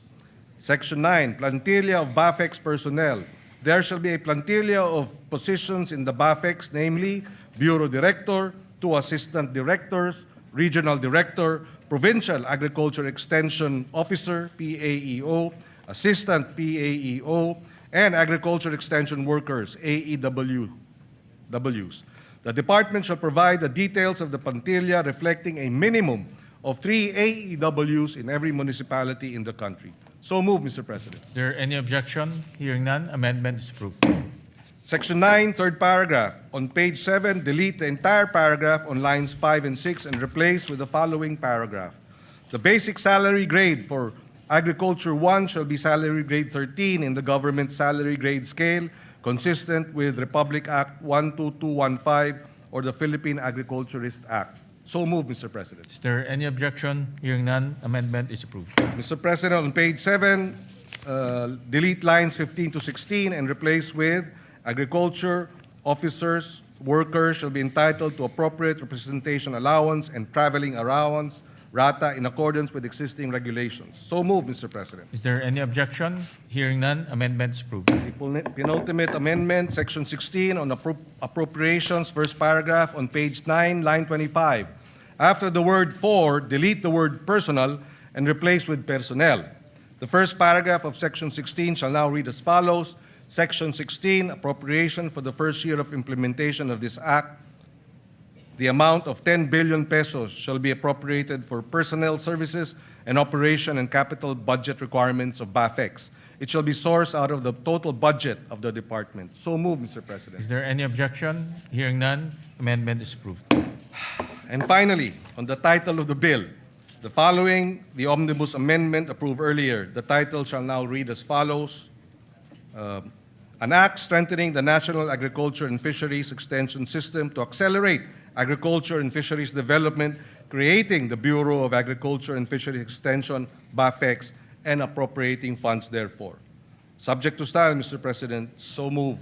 Is there any objection? Hearing none, amendment is approved, subject to style. Thank you, Mr. President. There are no other amendments. With the permission of the Majority Leader, I move to terminate the period of amendments. Thank you very much, Mr. President. With that, no other member wishes to make any further amendments. I move to close the period of amendments. Is there any objection? Hearing none, period of amendments hereby closed. Mr. President, I move to approve on second reading Senate Bill number 1991 under Committee Report number 53. Is there any objection? Hearing none, Senate Bill number 1991 is hereby approved on second reading. Thank you, Mr. President. Move to suspend Thank consideration. you, of the Mr. measure. President. Consideration of Senate Bill number 1991 is hereby suspended. And we'd like to congratulate the distinguished colleague for that. Mr. President, I move, finally, we'll take up one more bill and one sponsorship of another bill, and then we can suspend for the CA. And then we'll take up the other bills this afternoon when we come back, Mr. President. Mr. President, I move that we resume consideration of Senate Bill number 1905 under Committee Report number 35. I so move, Mr. President. Is there any objection? Hearing none, motion is approved.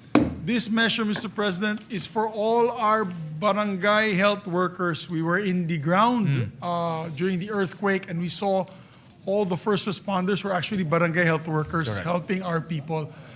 We promised them, Mr. President, we will pass this, and therefore I would like to recognize the sponsor, Senator Risa Ontiveros, for their finalizing our amendments on this measure, Mr. President. By the way, for the record, Mr. President, we passed this already in the last Congress.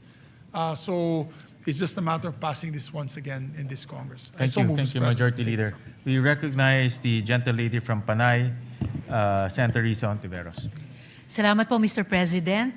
Mr. President, there are no more committee amendments and no colleague has submitted individual amendments for proposal today.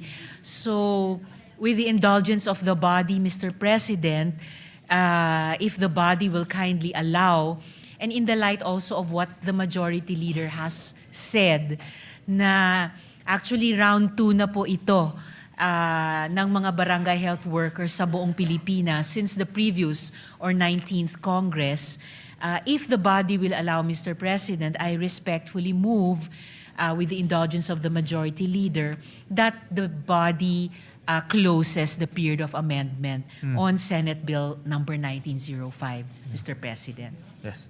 This is actually the second time around this bill Yes, came Mr. to the floor. President. Yes, Mr. And President. last time we actually approved it. Unfortunately, hindi ho siya natuloy. No? So Yes. with that, Senator Erwin is raising his hands. We recognize Senator Erwin Tulfo. Just a short manifestation, Mr. President, Madam Chair, our sponsor. Kailangan na po siguro talaga nating ipasaho ito. Kailangan po dahil ito po ay ang ating po mga barangay health workers, mga first responders. Ito po nakita natin nung nagdaang earthquake sa Mindanao, sila po ang nauna. Ang mga barangay health workers po natin, ginagamot po yung may mga sugat at nag-iikot po sa iba't ibang barangay, doon po sa Sarangani, doon po sa General Santos City. At hindi lang po sa lugar na yan, kundi sa iba't ibang panig ng ating bansa, na kapag tinamaan po ng mga unos, kalamidad, sila po ang unang-unang mga rumiresponde sa mga bahay-bahay. So, ika nga, I believe it is high time that we must pass this Senate bill alang-alang po sa kanila. And it is our way of saying thank you for your service. Maraming salamat, Mr. President. Thank you for that. Maraming salamat, Madam Sponsor. Thank you for that manifestation, Senator Erwin. I believe last night was Senator JV who sponsored this bill. No? Kaya That's dumaan right, na Mr. ho to sa maraming debate at sa wakas, nandito tayo ulit para aprobahan. Thank you very much, Mr. President. With that, I move that we close the period of amendments. I so Is there any objection? Hearing none, the period of amendments hereby closed. Salamat, Move- Mr. President. Thank you, Mr. President. Mr. President, move to approve on second reading Senate Bill number 1905 under Committee Report number 35. So Is there any objection? Hearing none, Senate Bill number 1905 is hereby approved on second reading. Mr. President, I move congratulations. Congratulations to the sponsor. To the barangay health workers and the sponsor, Salamat, Mr. Mr. President. President. Congratulations. And to the Senate. Mr. President, move to suspend consideration of the same. The consideration of the aforementioned bill is hereby suspended. Mr. President, I move that we proceed to reference of business, short reference of business.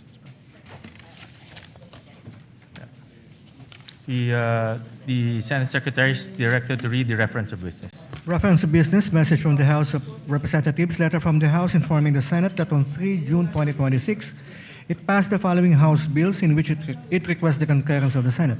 House number A389, an act prohibiting political dynasties in national and local elective offices.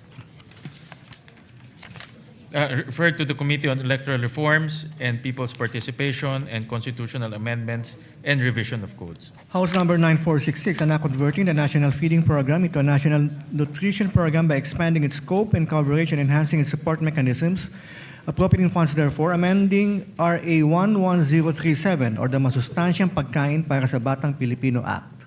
Referred to the Committees on Basic Education, Agriculture, Food and Agrarian Reform, Ways and Means, and Finance. Committee Report 71, jointly by the Committees on Basic Education, Agriculture, Food and Agrarian Reform, and Finance, on Senate number 2272, with Senators Tulfo R., Pangilinan, Marcos, Estrada, Villanueva, Lapid, Villar M., Aquino, Ejercito, Tulfo E., and Villar C. as authors. An act strengthening and expanding the National Nutrition Program, amending for the purpose Republic Act number 11037, otherwise known as the Masustansyang Pagkain para sa Batang Pilipino Act, appropriating funds therefore, recommending approval in substitution of Senate numbers 87, 219, 431, 902, 1145, 1192, 1207, 1312, 1375, 1471, and 1767. Sponsor, Senator Aquino. To the calendar for ordinary business. Majority Leader. Oo nga. Pwede rin na.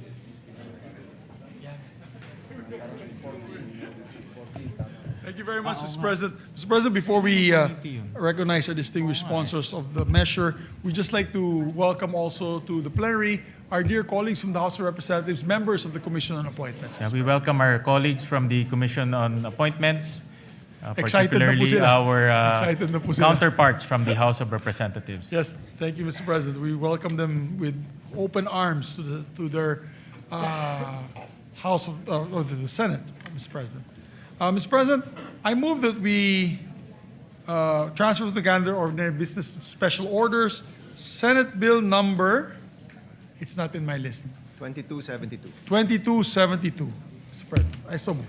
Is there any objection? Hearing none, the motion is approved.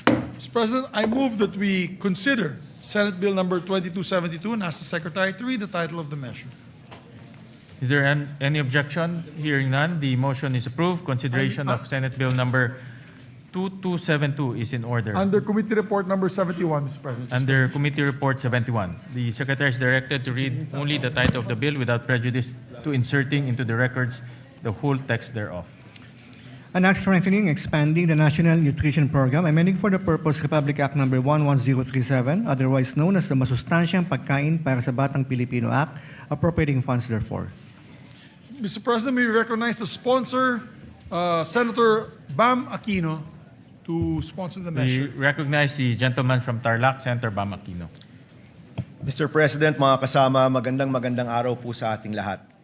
The Committee on Basic Education is pleased to present Senate Bill number 2272 under Committee Report number 71, which seeks to amend Republic Act 11037 or the Masustansyang Pagkain parang sa Batang Pilipino Act.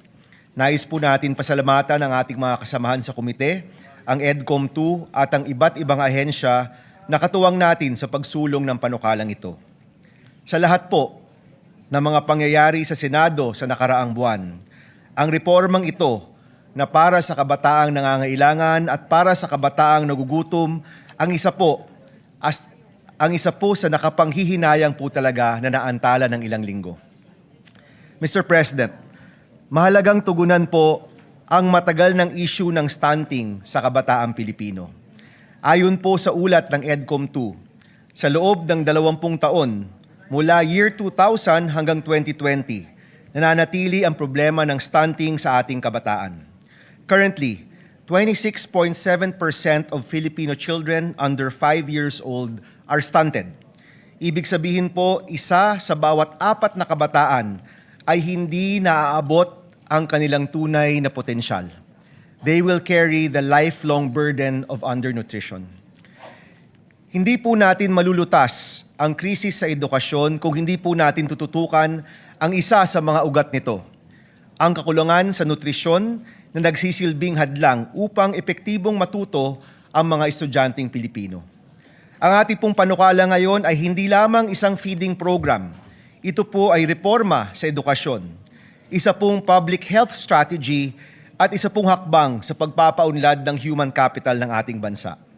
Meron pong matatag na ugnayan sa pagitan ng nutrisyon at edukasyon. Ang isang gutom na bata ay hindi makakapag-focus. Ang isang malnourished na utak ay nahihirapan na maalala ang pinag-aralan sa eskwelahan. Ang expanded National Nutrition Program na ito ay tutugon sa isa sa pinakamalaking reformang kinakailangan ng ating sistema sa edukasyon. Noong ating pong unang termino, tayo rin po yung nag-sponsor ng RA 11037.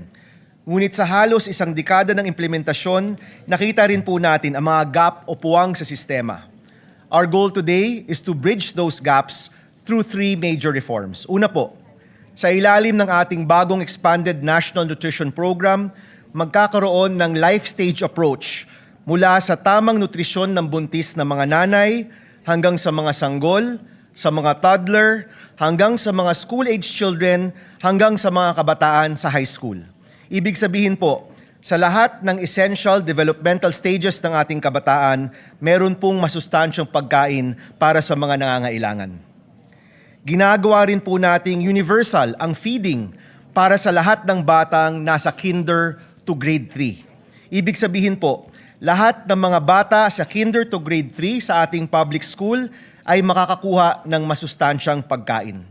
Isa po ito sa pinakamahalagang hakbang at pinakamalaking reforma para tugunan ang krisis sa nutrisyon at sisiguraduhin po natin na tuloy-tuloy ang pag-aalaga.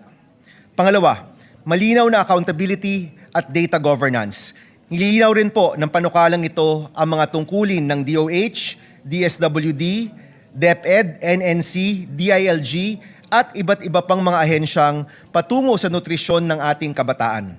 Sa pamamagitan po nito, may iiwasan ng overlap at masisigurado na may nakatutok sa nutrisyon ng bata sa bawat edad. Sisimulan din po ang isang Universal Health Record or UHR sa pamamagitan ng tama at updated na data tungkol sa nutrisyon. Mas madali rin pong matututukan at mababantayan ang paglaki ng bawat bata mula barangay hanggang sa paaralan. Pangatlo po, ang pag-uugnay sa lokal na produksyon. Isa pong pinaglaban din po ni Senator Kiko Pangilinan. Ang pagtugon sa malnutrition ay tugon din po sa kahirapan ng ating mga magsasaka at mangingisda, ang ating food producers. Bibigyan natin ng prioridad ang freshly prepared hot meals at local procurement. Sa pamamagitan po ng diretsyong pagbili sa mga lokal na magsasaka at mangingisda, sisiguro rin po natin ang kanilang kabuhayan. Kaya po yung budget para sa nutrition ay pwede rin pong magsilbing budget para sa ating lokal na agrikultura. Tulad din po ng ating Classroom Building Acceleration Program or CAP Act, maaaring bigyan ng suporta ang mga LGU na merong effective na feeding or nutrition programs.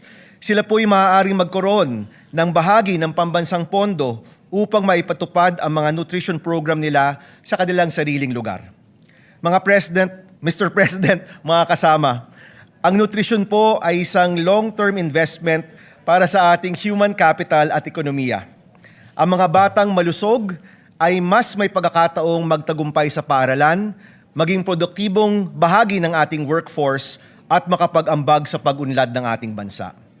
Nagbibigay din ang batas na ito ng karagdagang suporta para sa mga vulnerable sectors tulad ng indigenous learners, mga nasa GAIDA or geographically isolated and disadvantaged areas, mga batang may kapansanan at mga buntis na mag-aaral.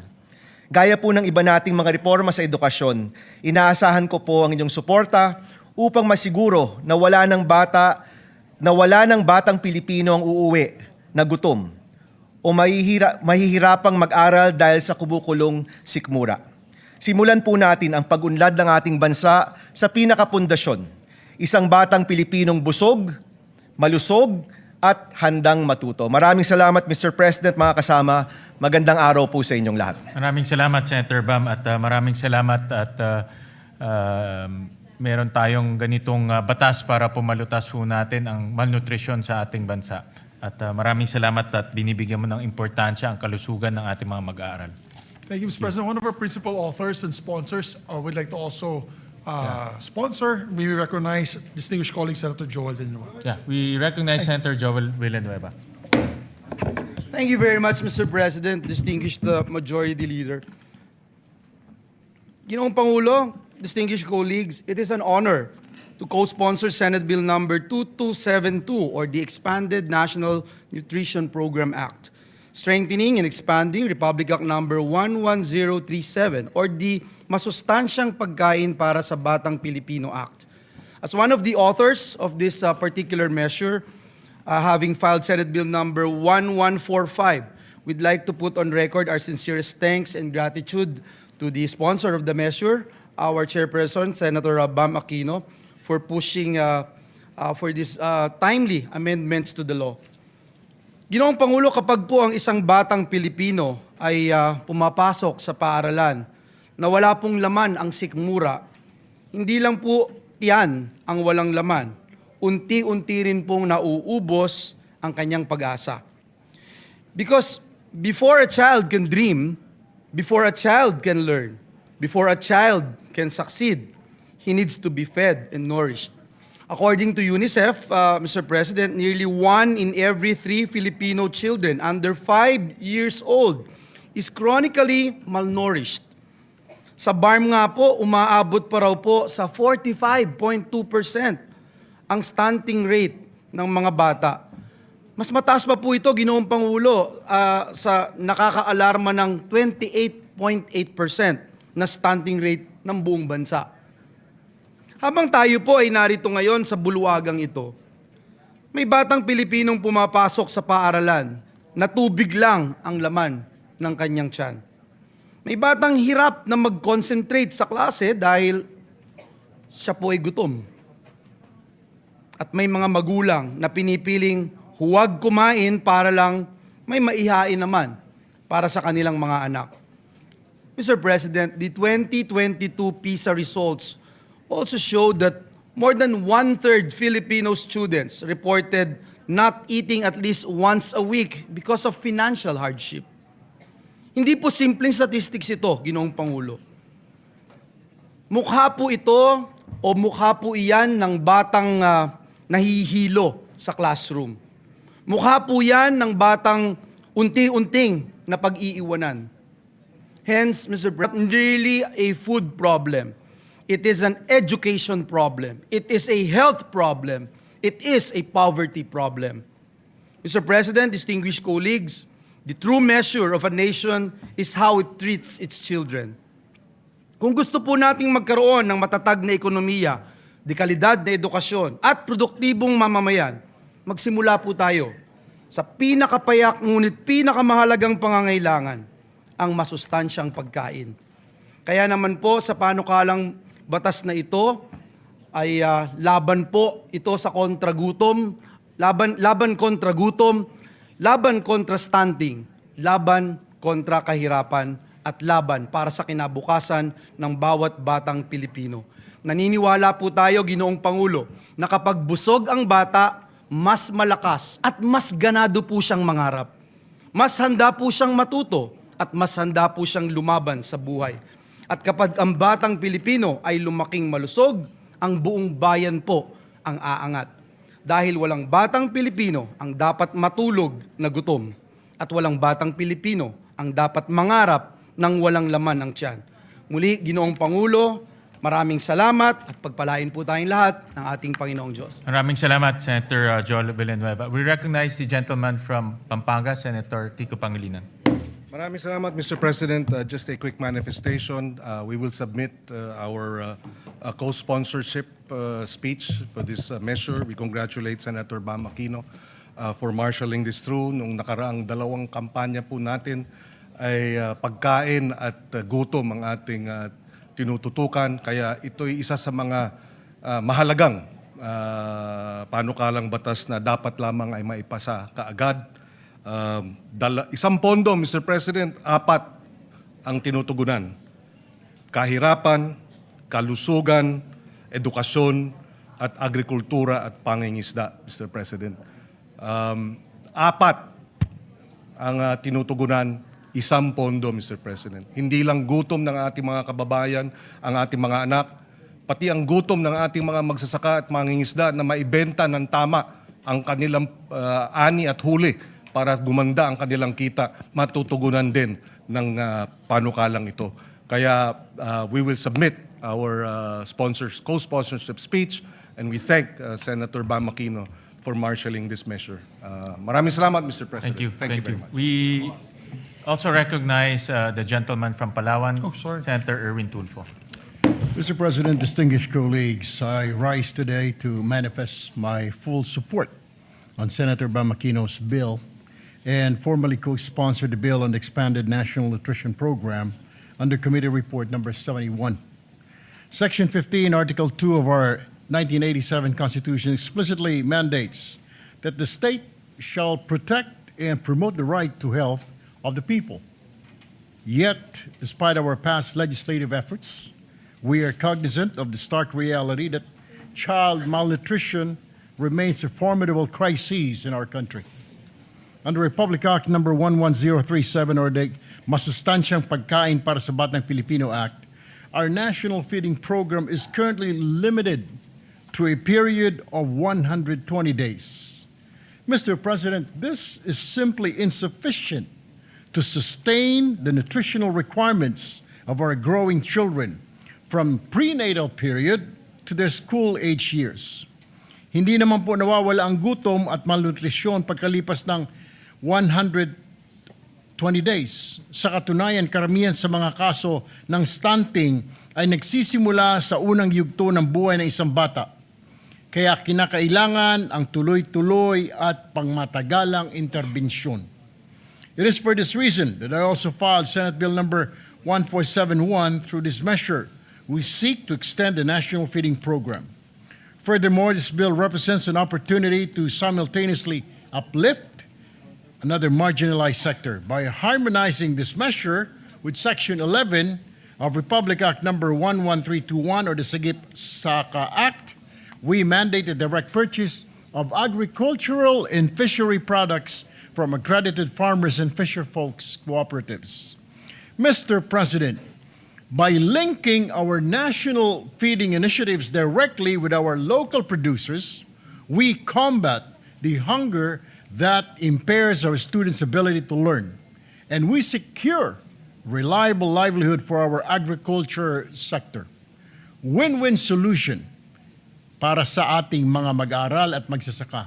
I therefore co-sponsor this vital measure and earnestly urge my distinguished colleagues to please support its swift passage. Maraming salamat po, Mr. President. Majority Leader. Thank you very much, Mr. President. Mr. President, we congratulate the sponsors for this timely measure. We were talking about it with the Senate President really quick, just a quick manifestation. We have one of the shortest populations in Southeast Asia. There was a study recently made, and I read about it. Short in height, Mr. President, because of stunting due to malnourishment and malnutrition. And the fact is that we're a basketball-loving country. So if we do not address this, sayang naman yung pagmamahal natin sa basketball. As a matter of fact, nilampasan na po tayo ng leaps and bounds ng Vietnam and Thailand. The children's height or the height average of Vietnam and Thailand, matatangkad na sila. Because early on, they had promoted the school feeding program and nutrition program. So I'd like to thank Senator Joel Villanueva and Senator Bam Aquino for this measure, Mr. President, and we hope to pass this as soon as possible time. Majority Leader, Yes, with Mr. the just a short manifestation with the intervention of the Senate, Senator Bam, and the rest of our colleagues, we managed to increase the feeding program in DepEd to 28 billion pesos. So right now, ang target this year is to have universal feeding for kindergarten, grade 1, for 180 days. No? So araw-araw mapapakain na sila. And this bill bodes well with that budget because we need to institutionalize that. No? And kaya timely ho itong bill na ito para ma-institutionalize yung budget na inilagay ho natin. No? Thank you. Thank you very much, Mr. President. We need to do this and act on this measure with haste. Mr. President, I move to suspend consideration of the measure to allow our colleagues to study the measure further. Is there any objection? Hearing none, the aforementioned bill is hereby suspended. Mr. President, we'd just like to designate, before we suspend for the CA, we'd just like to designate the members of two bicameral conference committees that will happen very soon. I move that the Senate President rather designate the Senate conferees to the Conference Committee on the Disagreeing Provisions on Senate Bill number 1981 and House Bill number 4744. These are the bills on Private Basic Education Vouchers Assistance Act, Mr. President. Is there any objection? Hearing none, the following are designated conferees on the disagreeing provisions on Senate Bill number 1981 and House Bill number 4744. Senator Bam Aquino as chairperson, Senate President Win Gatchalian as the author of this bill, and Senator Joel Villanueva. For the minority, Senator Lauren Legarda and Senator Camille Villar. Thank you very much, Mr. President. Mr. President, I move also that we proceed with the Senate President's designation of Senate conferees to the Conference Committee on the Disagreeing Provisions on Senate Bill number 1966 and House Bill number 6636. This is the bill institutionalizing the Assistance to Individuals in Crisis Situations Act. I so move, Mr. President. Is there any objection? Hearing none, the following members are hereby designated as Senate conferees on the Conference Committee on Disagreeing Provisions on Senate Bill number 1966 and House Bill number 6636. They are Senator Erwin Tulfo as chairperson, members for the majority, Senator Ping Lacson, Senator Lito Lapid, Senator Vicente Soto III, and for the minority, Senator Bongo. Thank you, Mr. President. And also, for the record, Senator Kiko Pangilinan would like to be co-author and co-sponsor of the committee report of Senator Bam, as well as yours truly, Mr. President, if I can be made also co-sponsor and co-author. So recorded. Thank you. And Senator Rafi Tulfo as well, Mr. President. So recorded. Thank you, Mr. President. Mr. President, I move that we also we have the list of the minority members to the CA so that they can also participate in today's commission on appointments. This list had come from the office of Senator Pia Cayetano. Mr. President, I move that we elect the following senators as members of the commission on appointments on the part of the minority: Senator Rodante Marcoleta, Senator Christopher Bongo, Senator Aimee Marcos, Senator Lauren Legarda, and Senator Jinggoy Estrada. I so move. Is there any objection? Hearing none, the motion is approved. And also, Mr. President, pursuant to Article 6, Section 17 of the 1987 Constitution, I move to elect the following members to the Senate Electoral Tribunal on the part of the minority: Senators Pia Cayetano and Senator Robin Hood Padilla. I so move. Is there any objection? Hearing none, motion is approved.